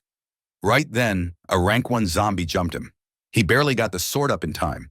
He wondered if this was some new ability user. He slashed straight down the middle, but instead of cutting clean, it only left a scratch. He was terrified. He looked back. More creatures were transforming. The entire base was surrounded, and they just kept coming. Zhao Heng slashed at one creature's chest and ran. He had no idea what kind of monster this was. The sword wasn't working anymore. Maybe these were the rank 1 mutants Ye had mentioned. Ye kept calling for Zhao, asking if he was okay. At the same time, some creatures jumped the barrier and started closing in on the research area. But Sang stayed locked in on his research and didn't care what was happening outside. Saw tried to escape, but he couldn't find Ye and he had no idea how to get back into the base. Then Optimus Prime showed up and grabbed the big guy. Saw was overjoyed and asked if their boy could fly now. Ye said it was just a jump with some gliding, then ordered him to go kill the creatures pushing toward the lab. To kill these rank 1 creatures, it would take more than one slash, and he needed to be careful. These things were way more agile than before. The big guy collapsed, exhausted, saying he could finally breathe a little. Ye jumped to the top of the gate, readied the Optimus hand, and started evaporating everything in sight. The problem was, while he cleared one side, the creatures poured in from the other. The big guy was exhausted. He called out to Ewer, saying he was thirsty. Then he heard something nearby and saw a creature coming closer.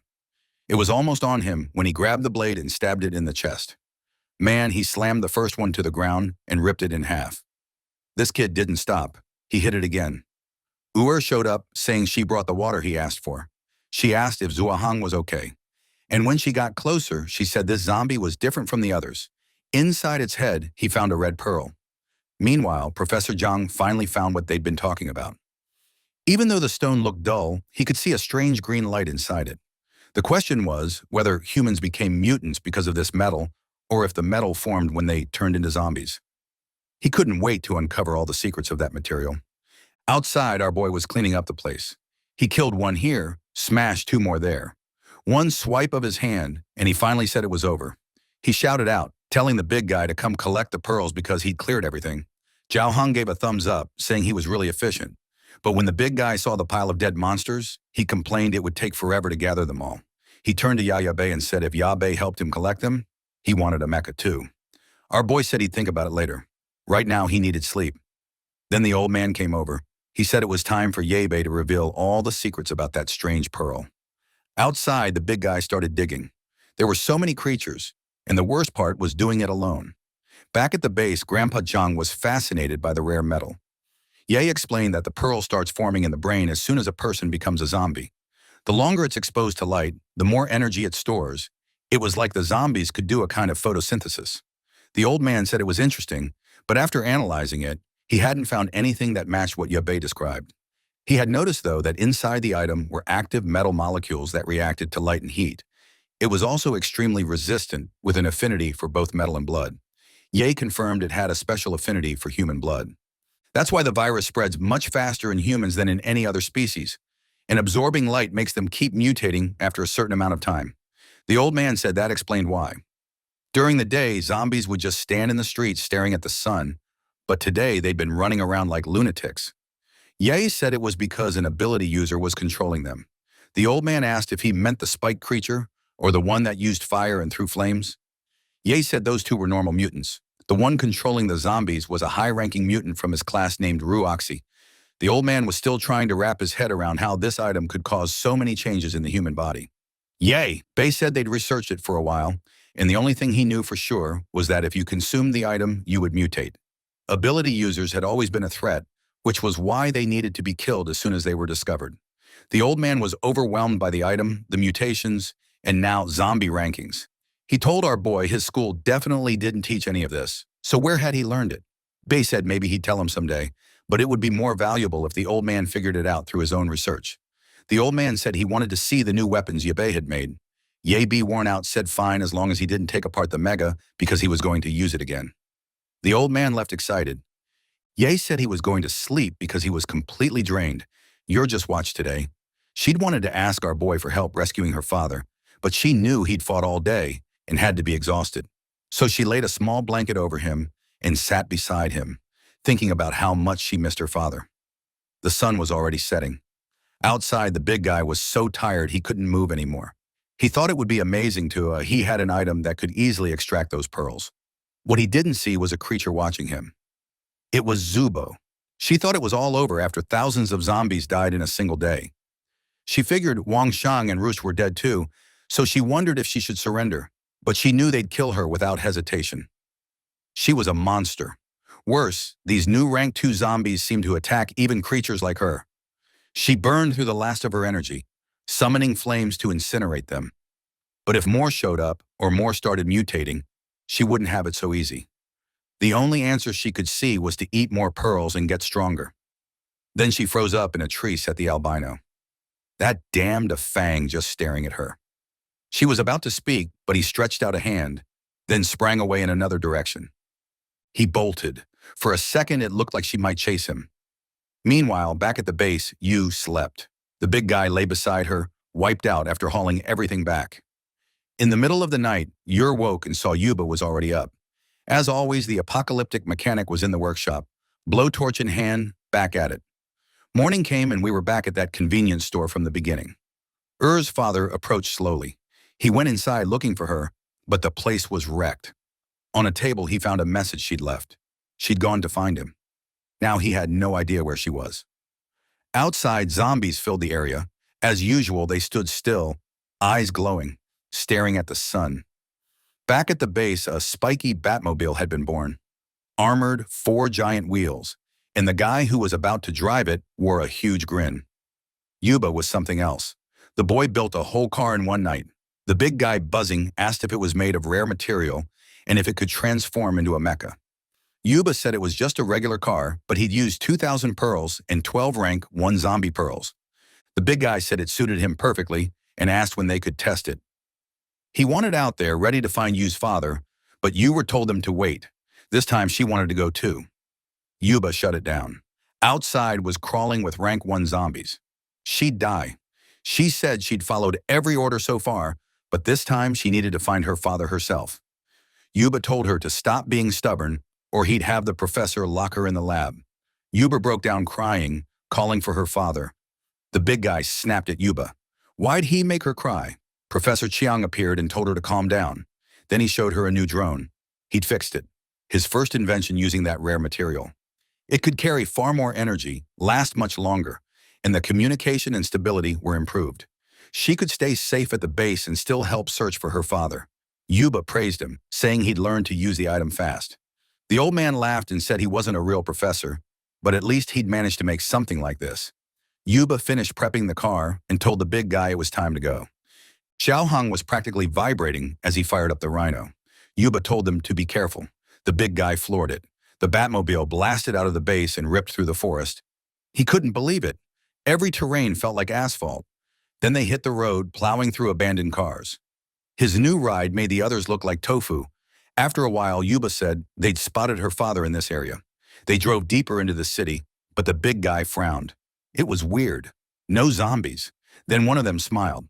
Zombies lined the rooftops. The next second, they swarmed the car, hammering the metal. Big bodies slammed and clawed, trying to tear it open. But nothing gave.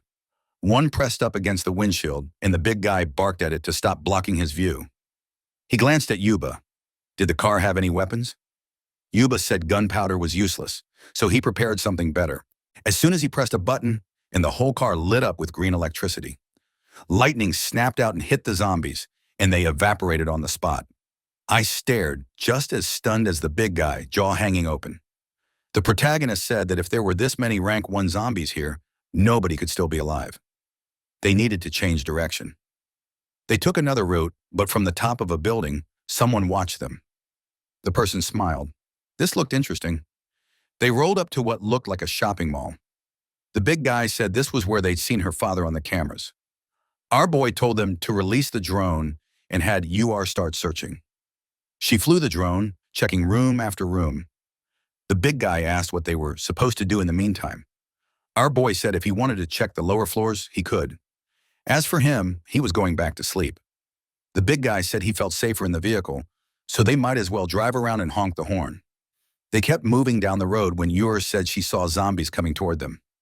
The big guy flinched, then grinned, excited to test the new weapons. He hit a button. Spikes shot out of the tires. He drove straight at the creatures and sliced through everything. Another button fired a laser and erased half the street. Told him to be careful. Her father could be in one of those houses. He pressed the next button, hoping it wouldn't be too destructive. A meat grinder unfolded in front of the car.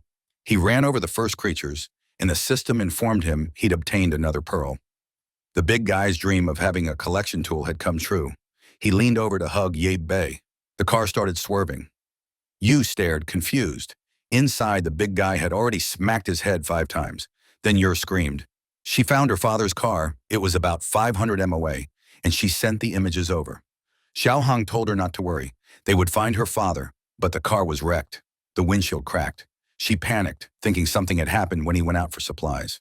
Yubei told her to use the drone and see if he'd left a message. He probably wasn't far. Still wouldn't calm down. She kept asking where he was. Then she suddenly went limp and face-planted onto the keyboard. The old man rushed to her, not understanding what was happening. Sometime later, Jia Hong pulled the car over. Yubei asked the professor how Yu was doing. He said she'd fainted and her illness seemed to be getting worse. She'd been so focused on finding her father that she forgot to take her medication. Luckily, he had some stored, but treating this illness wasn't his specialty, and finding a doctor in the apocalypse would be even harder. He told Yubei to go to the hospital for medicine while he did his best to keep her alive. Just then, the big guy came back. He hadn't found any message or information in the car. What was strange was how many supplies her father had left behind. After the crash, he must have bolted in a panic. The big guy also found something else. Black boxes with no logos or labels, filled with strange pills. The protagonist said they might be medicine. They take them back to Zhang to check. They started the car and headed for the hospital. The professor said he'd stay with Yubei for now, so he couldn't help with the drones. Back in the car, the big guy looked crushed when he learned Yubei had leukemia. Now he understood why Yubei hadn't let her come with them. He started talking about finding the medicine, but Yubei told him to shut up and drive to the hospital. Yubei knew that in 2 years the city supplies would be gone and this place would turn into an abandoned wasteland. Worse, it was happening faster than he expected. Maybe in the end he wouldn't be able to change anything. Maybe it was better to think about a different option than letting her live in this miserable world. The scene shifted. Someone injected a liquid into Zhu's arm, and it immediately began to regenerate. She stared, confused at how that was possible. Even her flames had returned. The blonde in the hat said it. It was impressive that she was a fire user. Zhu thanked him and asked what organization he was from. The blonde spread his arms and said they specialized in gathering people with abilities. Their goal was to create a paradise for the chosen in this world. Zhu, confused, asked if the blonde was also a user. He said yes, and that there were many others like him. She asked if it was possible to maintain a human appearance like his. He said yes. His group had the solution. They could live peacefully and happily in this new world. Meanwhile, outside the hospital, the big guy stood at the entrance. In front of him, graffiti warned that this was private territory and to stay out. He told our boy the place was occupied, so what were they going to do? Yedbe replied in Optimus Prime mode that since it was a strategic position, this was expected. Then he ignored the warning and smashed his way in. The big guy thought it was strange how quiet it was. He kept seeing messages telling them to turn back or they die. Yebi told them to search different areas and stay in contact through the headphones. As they walked, the big guy said this was the second place he hated most in the world. He hated the smell of disinfectant, but he started sniffing the air anyway. In this apocalypse, no one was using disinfectant, right?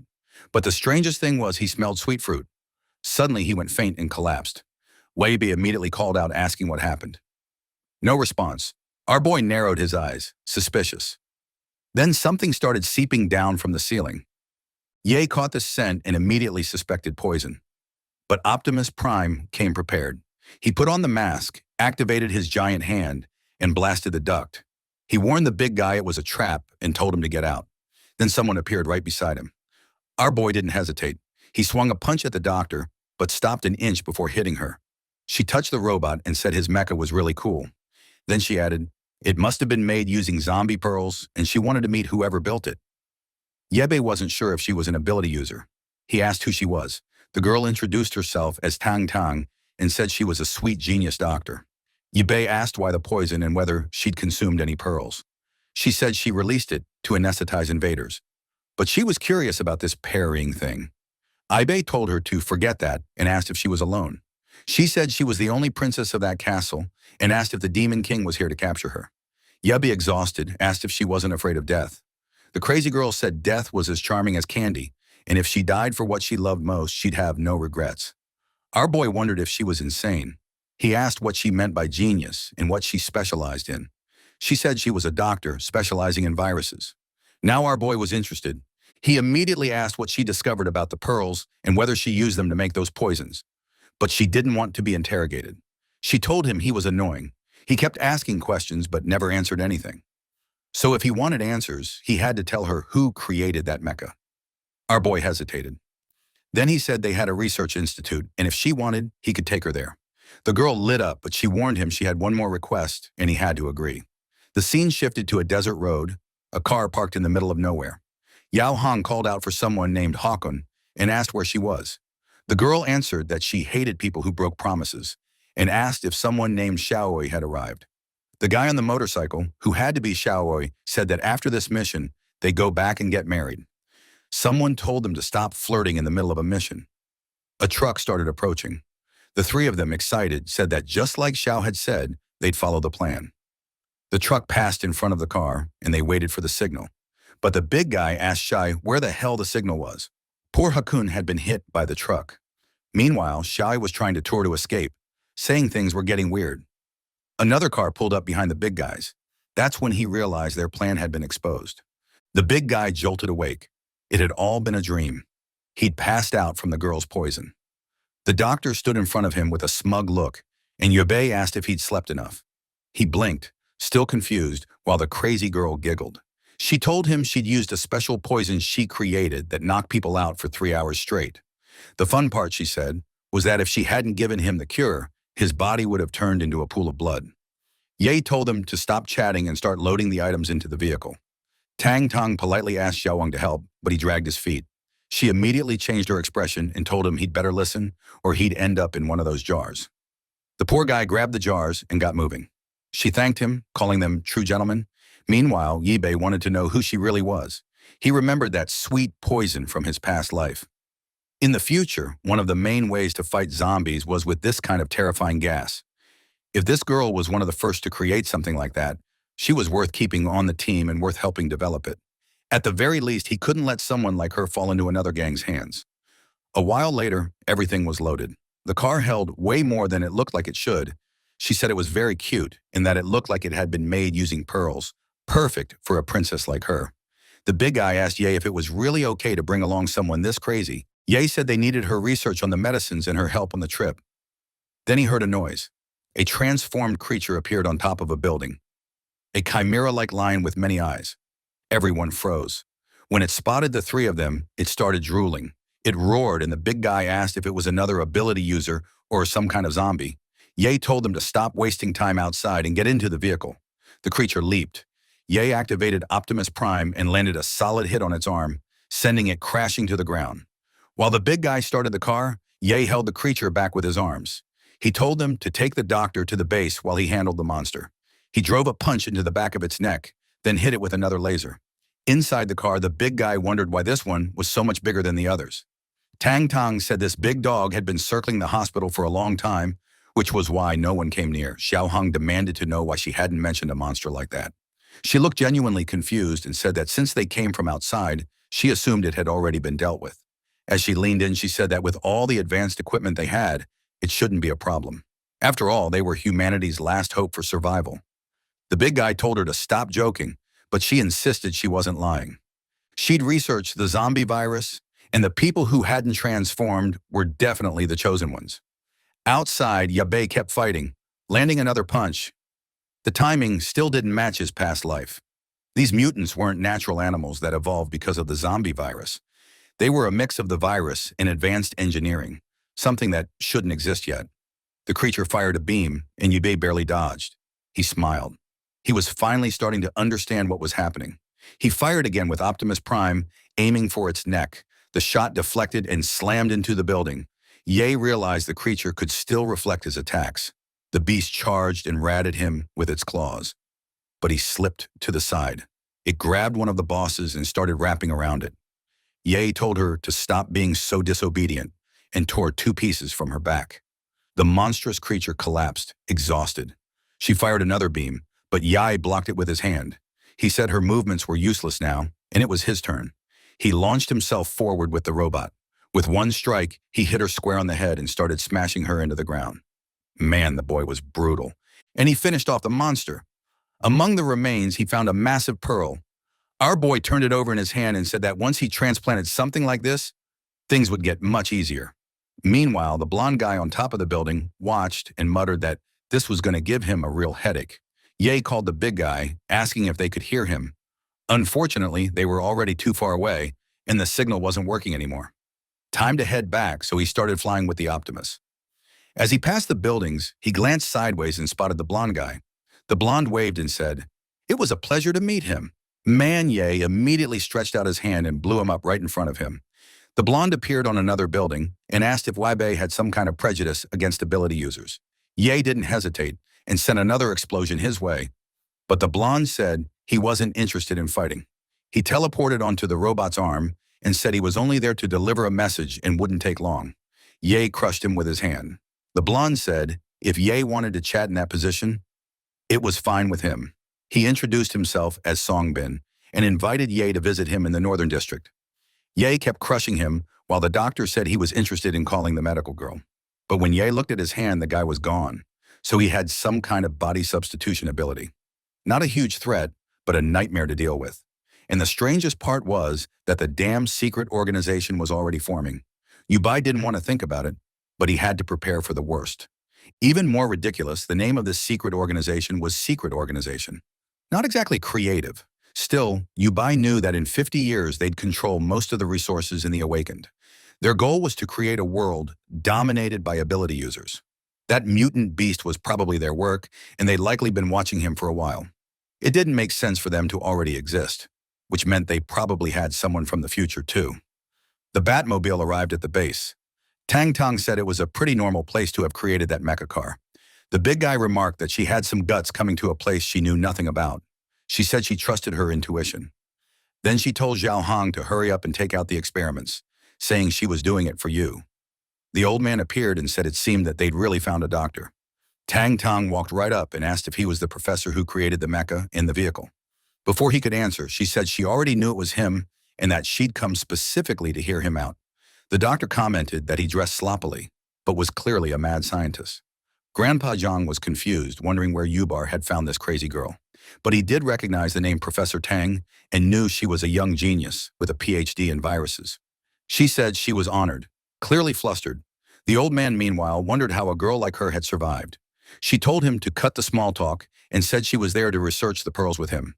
He was impressed she had one and praised her, saying it was amazing she'd created the mecha in the car. She called it Black Gold and asked if he'd come up with that name. Now, Grandpa Sang wasn't sure if he should admit he hadn't created any of it, especially since she seemed to know even less than he did. And as far as he knew, Ye wanted it kept quiet. He spread his arms and told her they could work together because he'd made some new discoveries. But first, she needed to help him with something else. The scene shifted to the medical room where Yuri lay in bed. A while later, Tang came out, and the professor asked how she was doing. Tang took off her mask and asked if Yu was his granddaughter. The old man said not exactly, but he considered her as such. Tang made a hand gesture, and the old man asked if that meant the girl was okay. Tang said no. The old man asked if that meant she had 3 years left. Tang corrected him and said she had 3 months. She'd seen many people with the same illness and had no idea how the girl was still alive. Her body. She wouldn't accept any treatment in this state. And the worst part was, there wasn't much they could do. Tang asked if she was telling him to just accept that the girl was going to die. Tang said maybe they could use that. A while later, Yer began to wake up. She overheard the old man outside asking if they were really going to give her that medicine. Tang said it wasn't exactly that. She was thinking of using the material to create a new kind of medicine. In some tests, she'd noticed the material seemed to emit an energy that could regenerate the surrounding cells. The old man said that was why some people who consumed it went through that transformation. She asked, what kind of idiot would do that?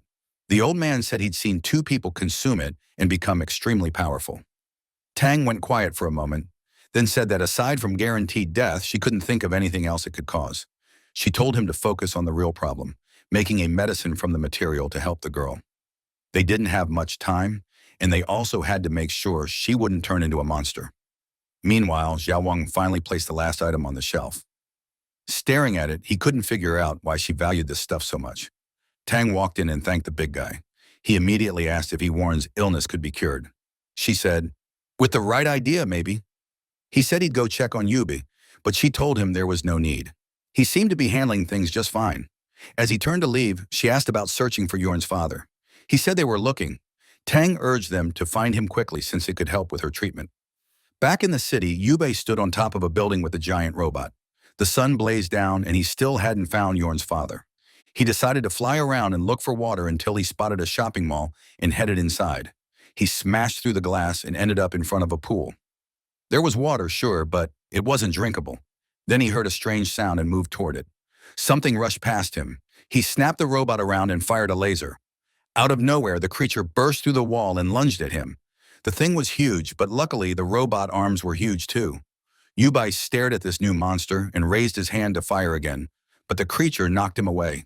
He slammed into the wall. He cursed the beast and fired again, but it dodged easily and came at him from the side.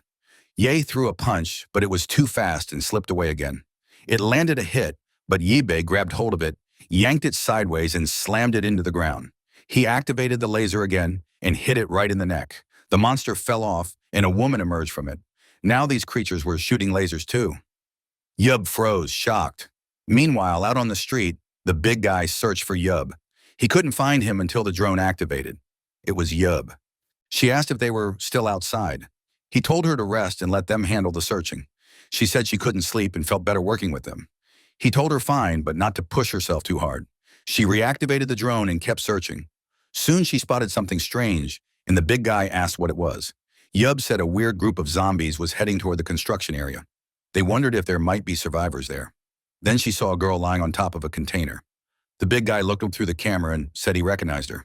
Ye asked how. He said she'd been captured by that guy before, but she escaped at some point and they never saw her again. Yob said they had to help her. The big guy activated the car's claws. Obviously, he plowed through the zombies, cutting them down. The girl on the container looked confused. Yob told her to wait for a chance and jump into the car. Yobahang kept smashing everything in his path. He pulled up close and shouted for the girl to get in. She jumped into the back, and Yob said it was time to go. The girl climbed in slowly, asking who they were. The big guy grinned and said they were the rescue team. Meanwhile, on the other side, Yob was taking a beating as usual.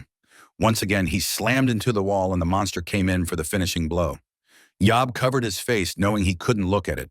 The problem was his face cover had been damaged in the previous fight, so he couldn't use it again. The creature launched an attack that nearly clipped him. He fired another laser, but the damn thing was too fast again. Its tail slammed into him. He fell into the pool like an idiot and realized he'd been careless.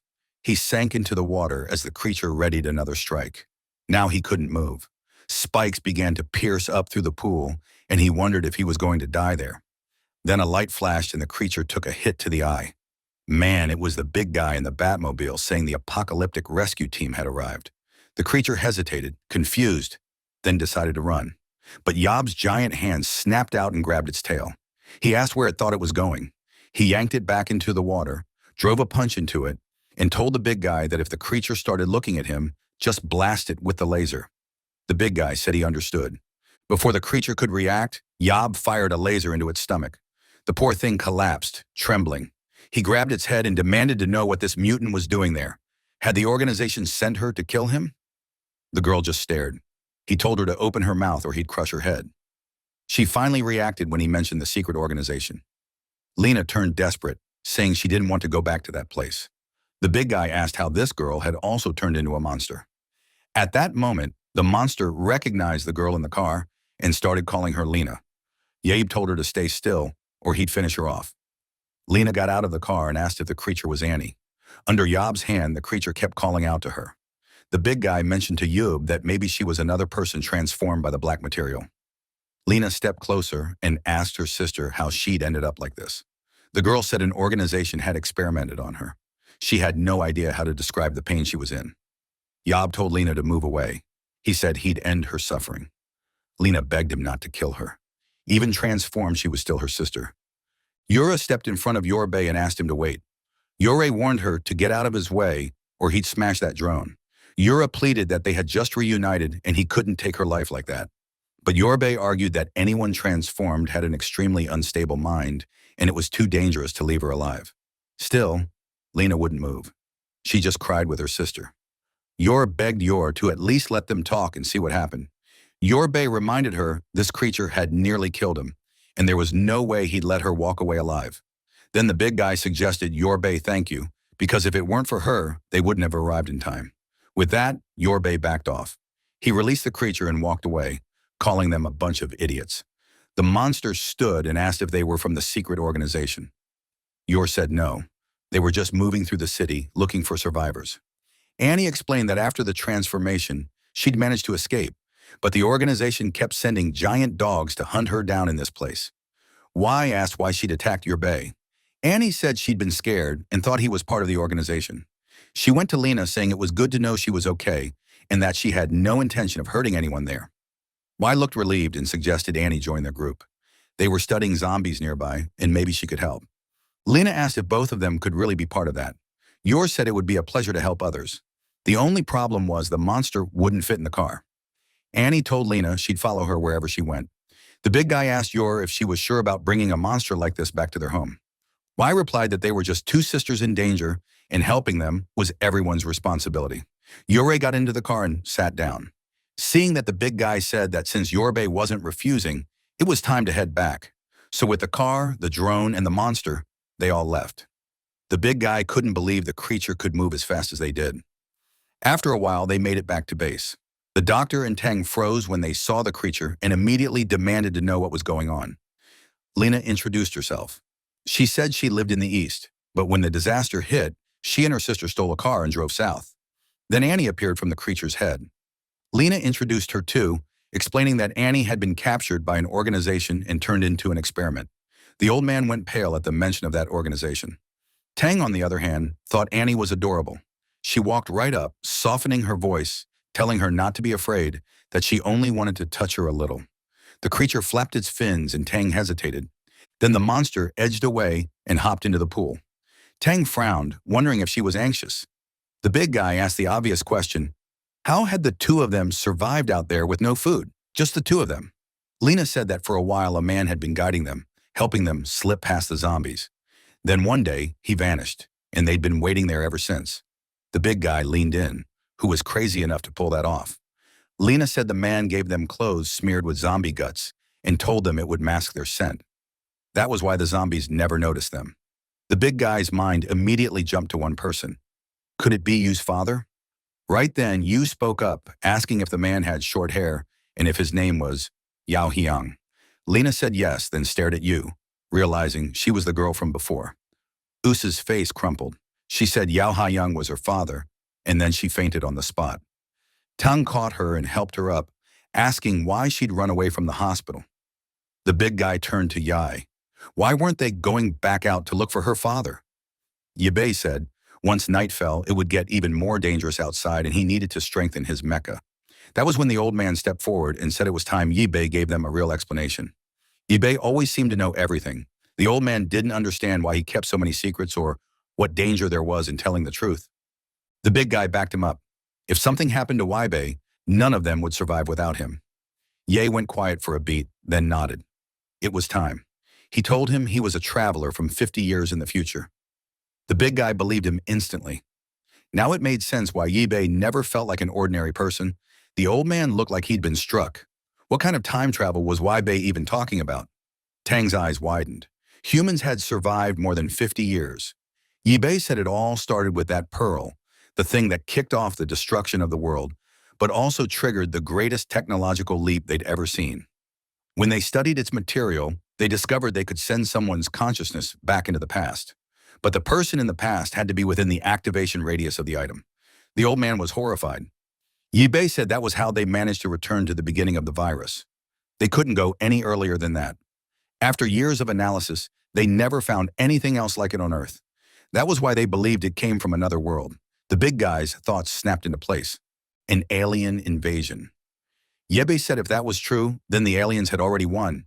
In less than 50 years, there would be fewer than 10 million people left, and even they would be fighting non-stop just to stay alive. In the end, Yibei had been chosen to go back and reshape everything. Now the big guy understood why Yibei had been so obsessed with gathering the material from the start. He asked how old Yibei really was. Yibei said he was probably close to 70 by now. But every time he returned to the past, he always woke up at the first moment he encountered the virus at school. The problem was, even in the past, changing things wasn't easy. The big guy stared at him, stunned. You could write an entire story with that. Who would have thought? Tang asked if they were destined to be companions in the future. Ye said he didn't know, but he hoped so. Zhao Hong looked lost. Why was Yibei talking like that? Were more changes coming? Our boy just looked.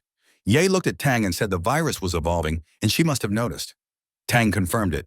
Their survival was already a miracle. The zombie virus wasn't spread by bites. It was airborne. They both shot to their feet, stunned, asking how they hadn't turned. Tang said that was why she liked calling them the chosen ones. Some people seem to have antibodies that let them resist the airborne virus, but she couldn't guarantee a bite wouldn't still trigger a transformation. Yiba added that the truth was they'd all been infected a long time ago. In theory, they'd eventually turn into zombies too.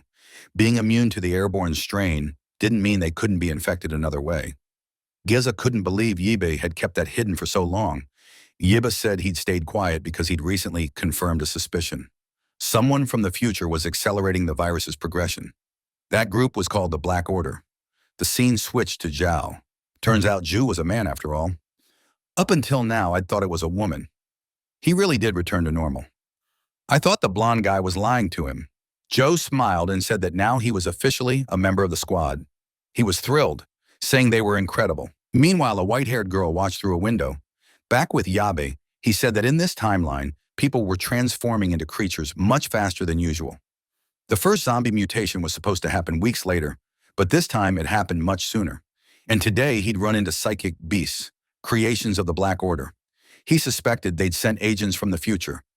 The big guy asked why the Black Order had so many weapons and so much knowledge, but didn't seem interested in saving humanity. Ye said the Black Order believed superpowers were a gift from fate. Their goal was to wipe out humanity and leave only ability users. Tang frowned. It all sounded pretty cringe. The old man suddenly remembered something. He said the black box brought had pills inside, and when he analyzed them, he found the same material. It looked like a catalyst for something, and he wondered if it was connected to the Black Order.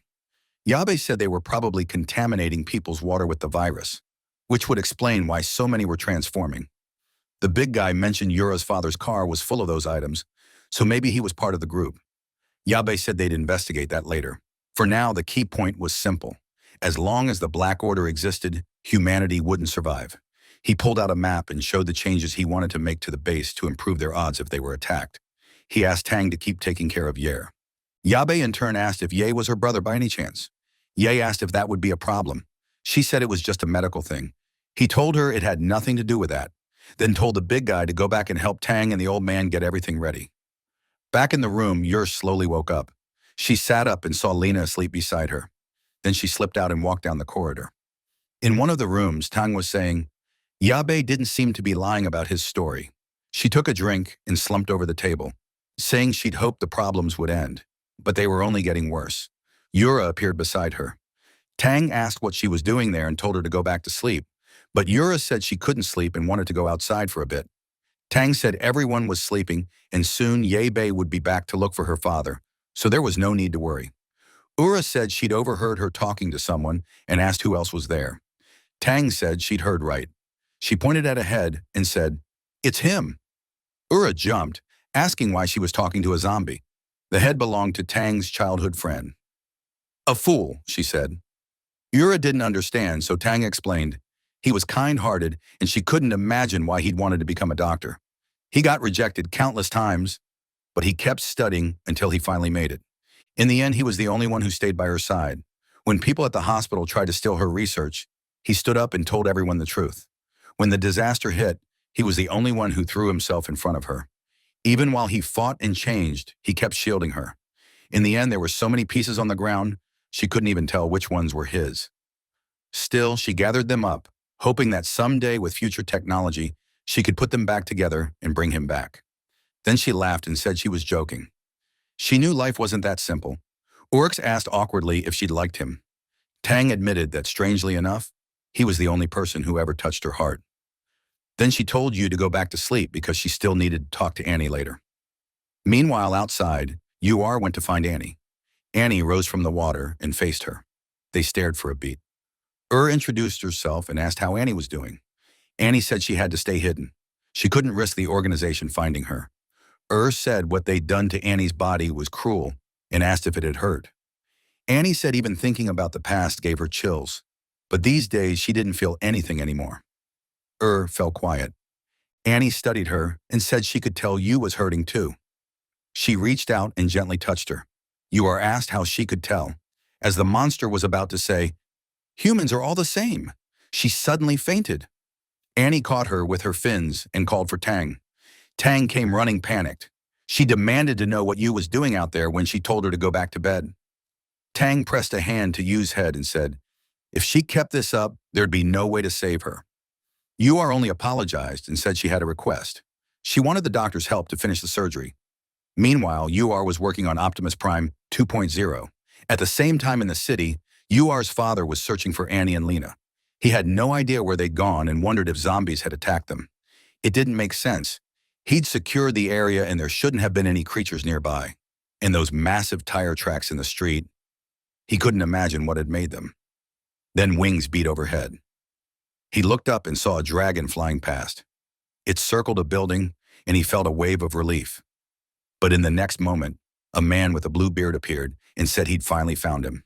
Back at the lab, Ur lay inside a tank. Outside, Yebei and the old man watched. Zhang said he wasn't sure about using that item to cure her. Ye told him they just needed time for it to take effect. He'd extracted the right portion of the pearl's energy, and as long as Tank followed the formula, it would go smoothly. There could be side effects, but at least she'd live. The old man asked if they'd run this experiment many times in the future to know all this. Ye said the cure was called the elixir of immortality, sold to the elite back then. It worked for treating disease, but eternal life was still a mystery. It didn't last long. The old man said a name like that made it sound even more believable. Ye said this was their last conservative option. After that, they'd have to use the material completely and see what happened. The old man nodded. Now it all made sense. That was why Xiao Hong was back out on the streets, searching for her father. He warned Lena the place was crawling with zombies and told her to watch the right side. She started deploying the drone, apologizing because she wasn't used to it. Keeping up with all the camera feeds was hard, and she called herself a bit of an airhead. That's what she told herself. Yo Hung told her to stay focused. They'd find Ur's father soon. Lena suddenly said she'd spotted someone who looked like him. On the street ahead of the drone, a hooded man sprinted for his life, fleeing a pack of rank 1 zombies.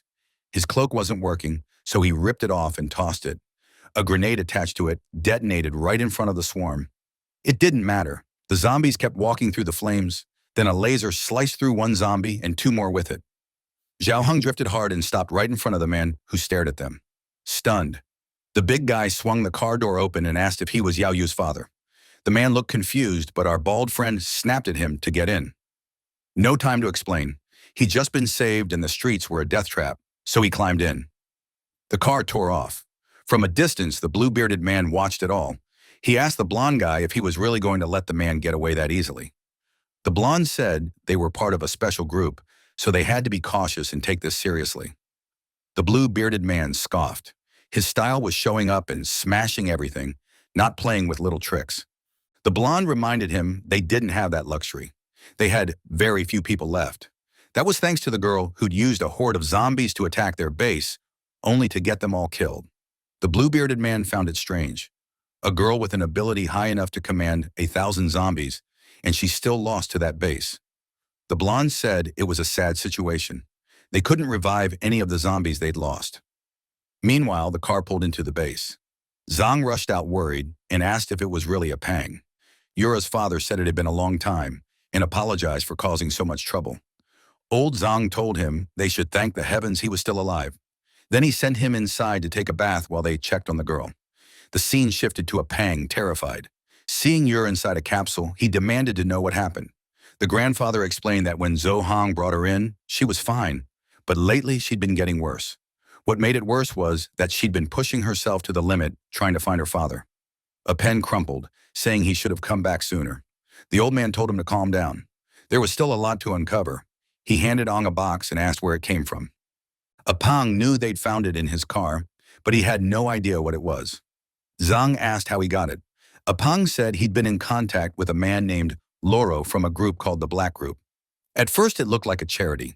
Loro gave him these drugs supposedly to help URE, and he never imagined the truth behind them. The old man asked if Ong was part of the group and what the drugs were really for. Apang said the drugs had caused several emergencies across the city. When he realized what the organization was, he wanted out. He kept working with them anyway, hoping he could eventually escape and make it back to Yuri. But when he finally ran and tried to return, a horde surrounded him, and still this happened to her. He said he'd always taught Ur to spread love and kindness, yet he'd been helping the wrong people.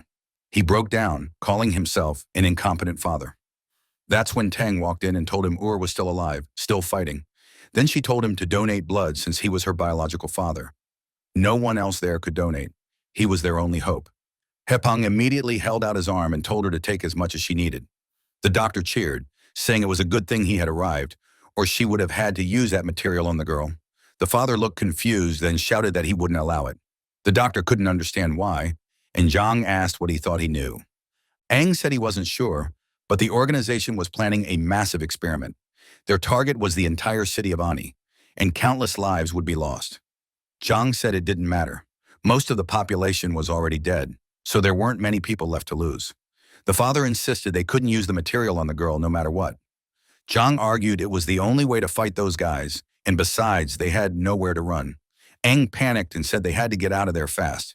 He bolted, saying he'd grab you and leave. Then someone struck him on the back of the neck. Yep told him to shut up. A Pendu crumpled to the floor, out cold. Ye turned back, collect the blood, start the surgery. Meanwhile, in another part of the city, completely intact. Something else was unfolding. Inside a bar sat Bluebeard. A long-haired guy asked how they'd all ended up in the secret group. Bluebeard said he only joined because all his companions had died and he was left alone. The blonde guy beside him said he needed to protect the people he still had. The man at the counter nodded, saying he got it, and that if they could become new partners, it would be incredible. He just expected more people in this so-called secret group. Bluebeard told him not to worry. There were plenty of members they were out recruiting. The blonde guy said he was curious what kind of society the superhumans would build. They didn't need to eat, could switch into combat mode, and weren't even afraid of zombies. Still, he felt it would be hard to get people to unite now. Bluebeard agreed. For now, they'd wait for the consultant's responses, but the blonde guy asked if it was really okay to keep getting information from someone from the future. Bluebeard didn't hesitate. It was the best option because she knew everything that was going to happen. He told the guy, Yuang, that the consultant had said this blonde guy would become very strong in the future. Yuang shot back that if also came from the future, why wasn't he interested in becoming a superhuman? Now that I've realized it, guys, this Yuang is that blonde friend of the protagonist from the beginning, the one who turned into the albino beast. Bluebeard said Yubet wasn't doing so well. He was a coward who couldn't stand other people's success. But the blonde guy said the last time he saw Yubet, he was nothing like he remembered. Bluebeard laughed.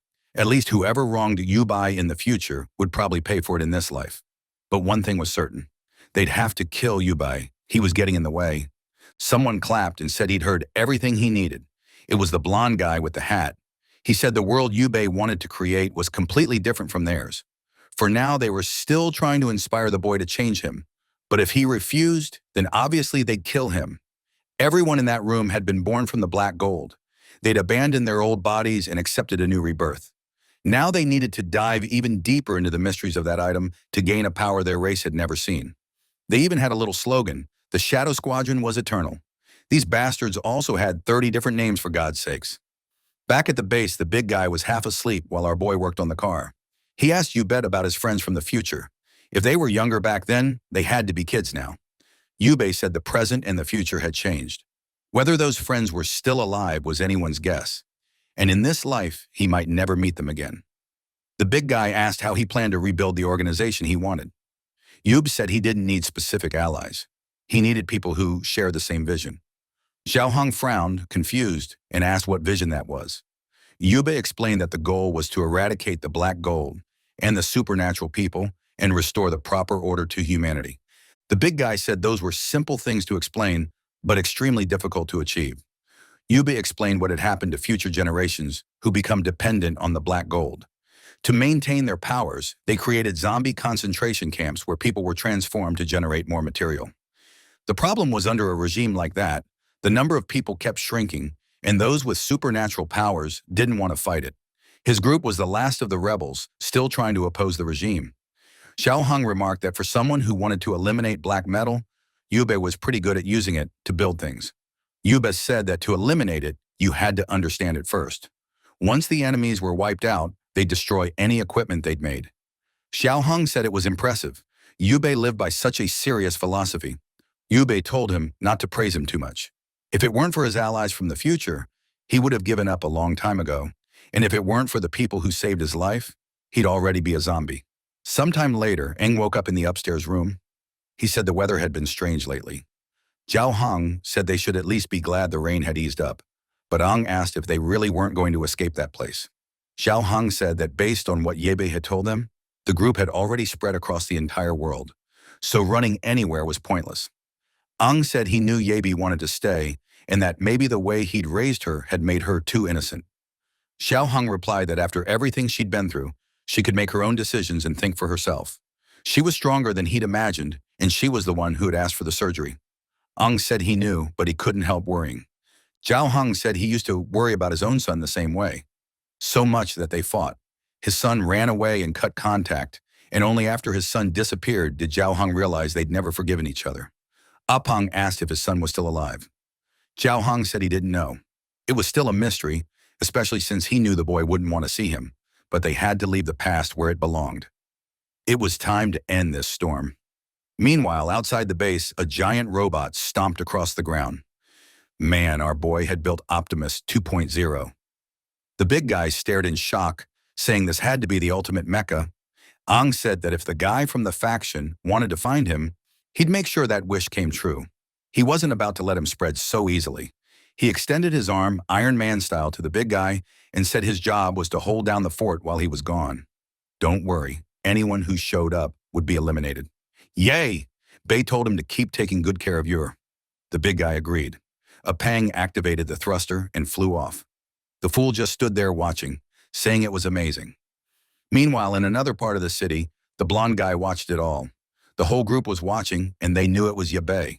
It was insane. He'd built a machine like that in such a short time. The consultant really didn't know how to pick the best people, and now it was time to start the plan. Bluebeard, practically vibrating, said he couldn't contain his excitement. The blonde guy told him to start the show. The creature transformed. His hand turned red. Something burst from his back, and he became a flying horn monster. Then he took off, and it was bad news if he was heading for the base. Inside, Ung was running experiments. Zhang spoke to Yu's father through the computer, saying Janang's compatibility was perfect. A Pang Than thanked him and said that before he would have had to work his whole life to afford surgery like this. It looked like they were going to do a stem cell transplant. A Pang said he didn't know how to repay them, but Jen told him to focus on the cameras and watch for enemy attacks. A Pang agreed and went back to searching. Suddenly, a purple energy ball flew in and exploded above the base. The whole place shook. Of course, it was the transformed Bluebeard hung in the sky. He stretched out his hand again and launched a second attack. The place seemed protected by a barrier, but everything inside still trembled. Zhang wondered if someone was attacking the base. A Pang said there was nothing in front of it and the other cameras weren't working. Meanwhile, the big guy had already run to the car, warning everyone there was a giant winged monster throwing fireballs. With a surprise attack like that, it had to be that strange organization. Xiao Hong immediately told him to open the gate so he could go out and deal with it. Zhang agreed, but told him to be careful. The gate opened, and he drove out. From the roof, the new torpedoes our boy had installed started firing. The big guy said the enemy would pay for daring to attack the old man's base. The laser fired, and Bluebeard jerked in surprise. The bastard barely dodged it, but the next volley was already coming. Meanwhile, Ye Bei was flying far from there. It felt wrong that the communicators had gone out like he was entering territory controlled by those guys. He'd have to be ready to go all out. Then he felt something. He veered aside and dodged an attack. Several robots stood on the ground made from black metal. He recognized them immediately as Black Guild work. So now he was sure someone had come from the future. He fired a laser, but the creature defended itself. Ye Bei had to admit they already had that kind of tech. He shot up, stomped on the creature's head, and punched another robot. The Transformer-style battle was on. He dodged another strike, pulled out a claw, and drove it into one of them in the chest. As soon as the first one fell, he looked up and saw 5 more coming. Why were there so many? How long had these people been back from the future? He answered with a barrage of missiles. They hit dead on. 4 exploded in the sky, and he finished another with a laser. Back at the base, the big guy kept trying to tag Bluebeard, but the thing just kept dodging. The long-haired guy asked if they were going to invade the base now.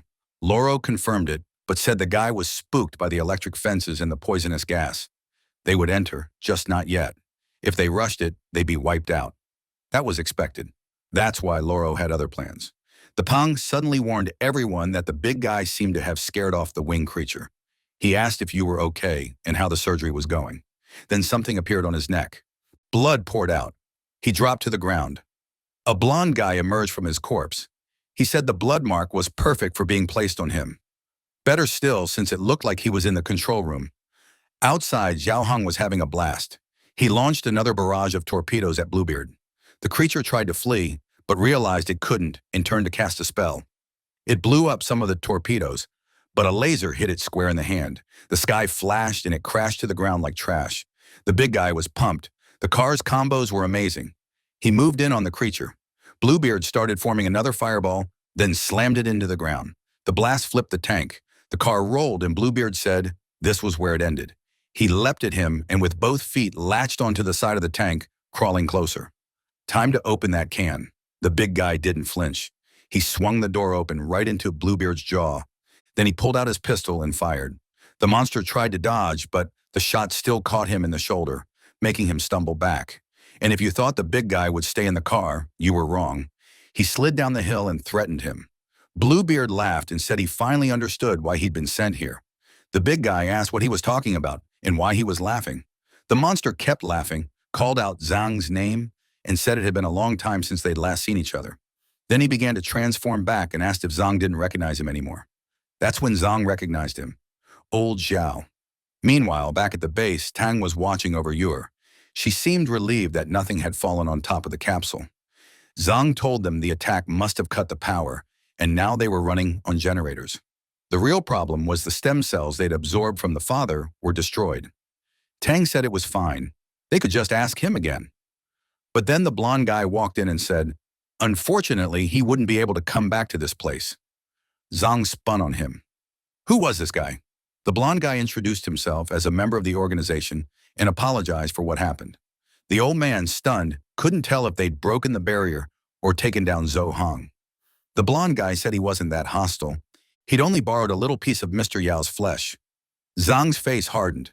Was he saying he killed Hipang? The blonde guy said that to humans he was dead, but now he would become a zombie, which was even more magnificent. He told Dr. Tang not to worry. They weren't going to hurt her. Zhang ordered him out. No one here was going to help him. The blonde guy said it sounded like Ye had told everyone everything, but maybe they shouldn't trust him completely.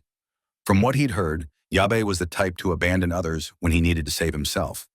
Meanwhile, our boy was slamming the giant robots into the ground. He glanced over and saw two more coming nearby. A girl watched him. She was definitely one of the ones who'd also come from the future. Our boy finished off another robot, and the others opened fire. He blocked it easily, turned, and took out the last two. Their bodies started to evaporate. Still, something felt off. These things were too weak, like basic construction robots. Then a gate began to lower. Something else waited inside. Two white legs stepped out. A flamingo, peacock, lion, whatever it was, stood in front of him. He muttered that style-wise. This faction never disappointed.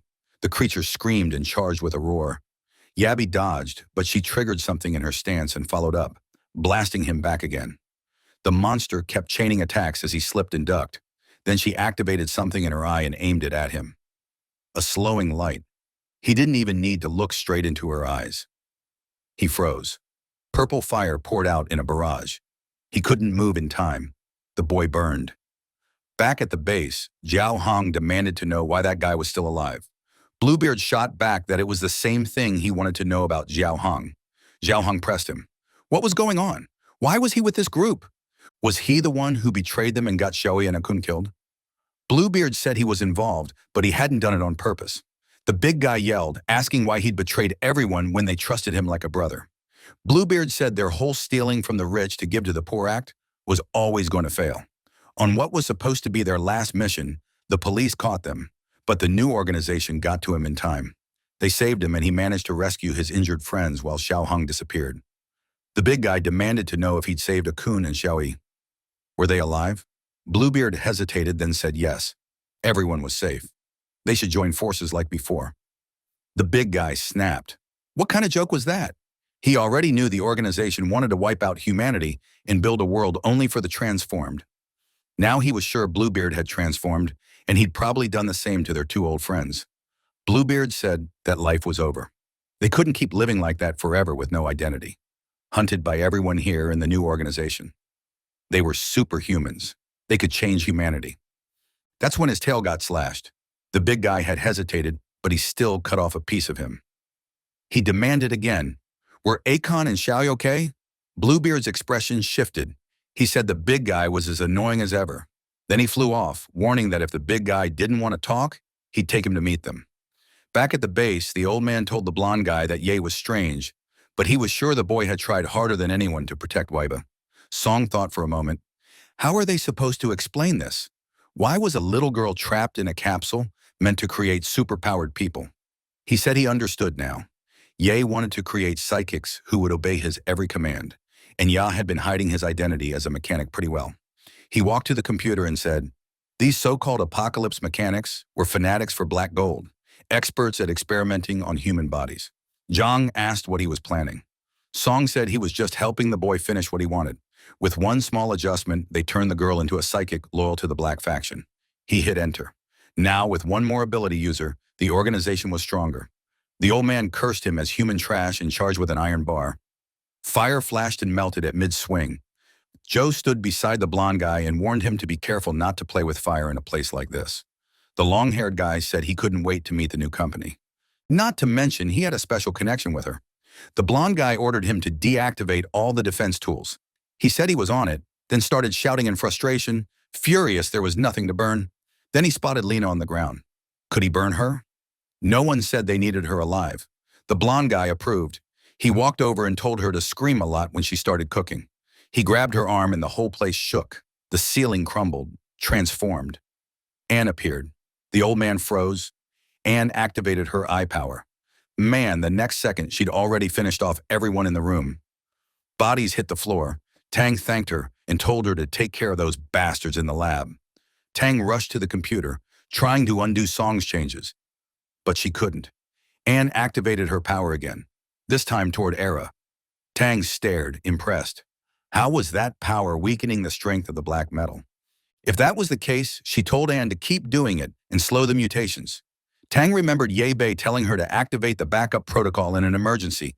Then out of nowhere, a blue slash tore into Anne's back. You fang, that bastard. He said it looked like he'd found the person the organization was looking for. He sent another slash, but Anne dodged. Anne opened her big mouth and blasted water at him. He slipped aside. The clash knocked Tang's pieces all over the floor. Back at the enemy base, the creature had just set Ye Bei on fire. He raised a barrier, saying he was wasting too much energy in that place. Time to end it in a flash. He pulled a blowtorch from his hand and aimed it at her. The creature burned and tried her eye attack, but he dodged. He fired 2 torpedoes that struck beside her foot, and when she looked down, he was already at her side. He carved into one of her legs with a chainsaw. She toppled, and he immediately smashed her semi. Above them, the white-haired girl watched and said he'd passed with flying colors. Our boy stood before the fire as the creature was devoured by flames. Then he glanced back and fired a laser at the girl. The top of the base exploded. He looked up. She was gone until she appeared beside him, saying he really deserved the title of master mechanic. He swung at her again, but the damn girl teleported away. She reappeared on the other side and said it was a shame he hadn't joined the mechanics committee.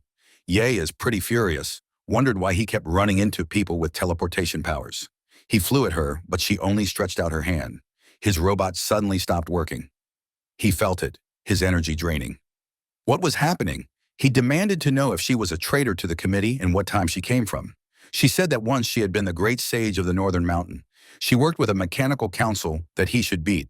She lowered her hand, and Yapri's robot crashed to the ground. He couldn't figure out why everything suddenly felt so heavy. She told him this black gold manipulation came from 100 years in the future, so he'd better stop resisting. His only option was to join the organization. Yep, Spruce seemed to recognize the name, the Great Sage of the North. He said everyone thought she died after she vanished, but it turned out she'd become a dog of the black organization. Doing this was a disgrace to her grandfather. So this girl was Dr. Zhang's granddaughter. Her name was Zhang Yue. Could she be the future Yue? Now I'm confused about what happened here. We're still figuring it out, but she said joining the Shadow faction was the most effective move. Everything she did was to keep evolving what her grandfather created.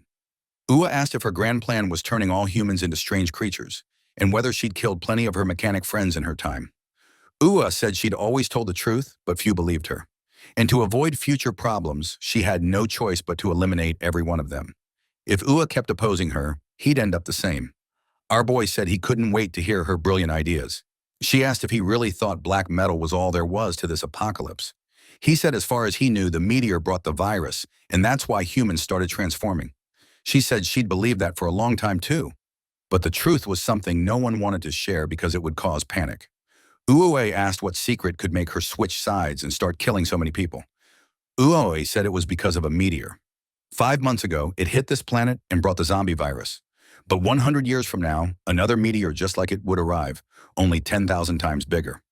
The first meteor came to gather information. The second would be the real attack. Even if they combined every weapon on the planet, they couldn't stop something that size, especially a radioactive one. And in the future, the war had wiped out their aerial control. They were defenseless. As a last-ditch effort, the committee had an epiphany and started building ships to flee the planet. But by luck, she found the same time travel machine used. This one seemed limited to the consciousness of two people. But that was enough. Furious, he asked if everyone was going to die anyway. Why was she turning them into zombies? Yubei said from the moment the first meteor fell, it was inevitable. Everyone would eventually transform into creatures. She'd only sped it up by distributing black gold. To save humanity, they needed to gather all the superpowered people and stop the disaster that was coming. Meanwhile, back at the base, Anne was fighting Yuang. Zhang was trapped under the rubble when Dr. Tang appeared unconscious. Suddenly, Song showed up, saying that was a close one. He said risking everything like that was madness and asked if everyone was okay. He started pulling Zhang out and said it was good to see he was still alive. Then he said he needed to take him alive, one of his granddaughter's requests. The old man was confused. He didn't even know she was still alive.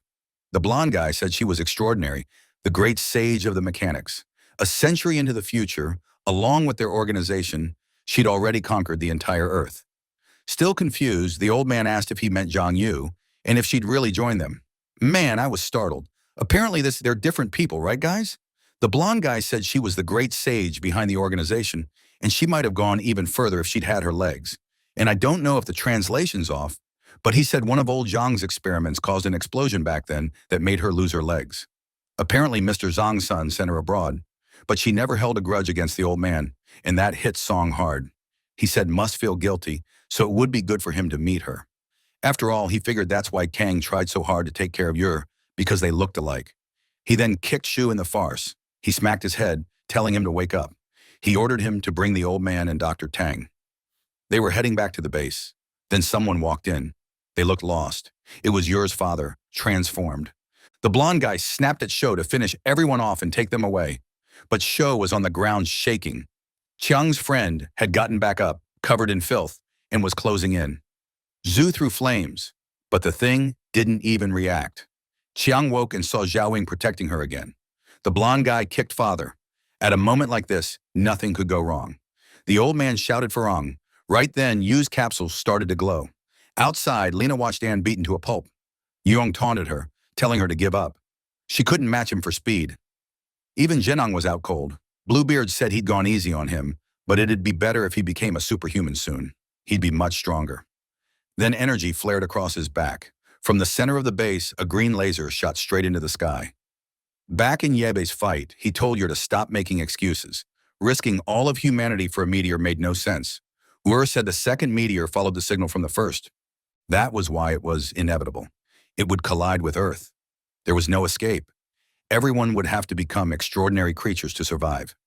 Yebe didn't get it. What was her plan then? Gather a bunch of black gold, make a bunch of superhumans. She said she wanted to control them all, guide them completely like a queen, just like she imagined Yebe wanted to be. He admitted it was tempting, but he refused. He had no interest in leading a gang of members about to explode. He activated his shield. As a member of the Mechanics Association, he would never side with people who stood against humanity. He fired a laser. She blocked it with her hand. He launched more torpedoes. They exploded, and she simply teleported away. She said it was impressive how fast he developed tech that could recharge energy that quickly, but without black gold, it was only a matter of time before he ran out. Her energy sank by giant robot again. He fired the thrusters on his back and tried to escape. She just reached out and slashed at him. He kept flying, firing torpedoes. She guarded herself through the smoke. He rushed in and hit her with a shockwave. This time it did nothing. Still, he grinned. At least now she couldn't teleport. Urus said it was ridiculous to think that kind of attack could neutralize her. His system would overload long before that. Ursa insisted that if he could take her to the next life, that would be enough. Urus asked if his priority wasn't self-preservation. He kept attacking, he would never be controlled. Urus asked why he joined the Mechanics Committee. He said at least the committee could tell the difference between humanity's horrors. They still believed in searching for a way to save the people on this planet. She pointed out that so far all he'd done was get revenge on Ruxy. He said that was fine. He had 100 years to figure out something more. She kept pressing him, telling him to remember humanity's greed. Then a voice said it was ready. They both froze. Urus appeared in the sky, flying with a butterfly wing. Ursus recognized her immediately. He asked why she'd become an extraordinary creature. Urus said it was ironic for him to talk about resisting power when he'd created a creature himself. Then Eurus clashed her hands. Purple energy began to pour out of the other girl, flowing toward her. Users watched the black gold start to dissipate. Usu dropped to the ground, staring at her hands, asking how this could be happening. Users tried to understand how she was absorbing the black gold. Eurus said she could extract energy completely from any zombie. She could help everyone. He was stunned but said she didn't look okay. The little girl said she knew her body wouldn't last much longer. She'd always known it was inevitable, transformation or not. Then Eurus said she knew she'd found Yoruba in the future. Confused, he asked if she could read minds now, but she only said she could finally see it. Users had come back to the past to help everyone. Users believed things would work out if people got the support and encouragement they needed. That's what her father always said, and that's what she believed. She was sure they could unite and survive these challenges. That's why she was going to absorb all the black gold on Earth. She would leave the solar system and guide the meteor to another cosmos. He raised his hands and cried out for you, but she was gone. That's it, folks. If you want another manhwa, check it here.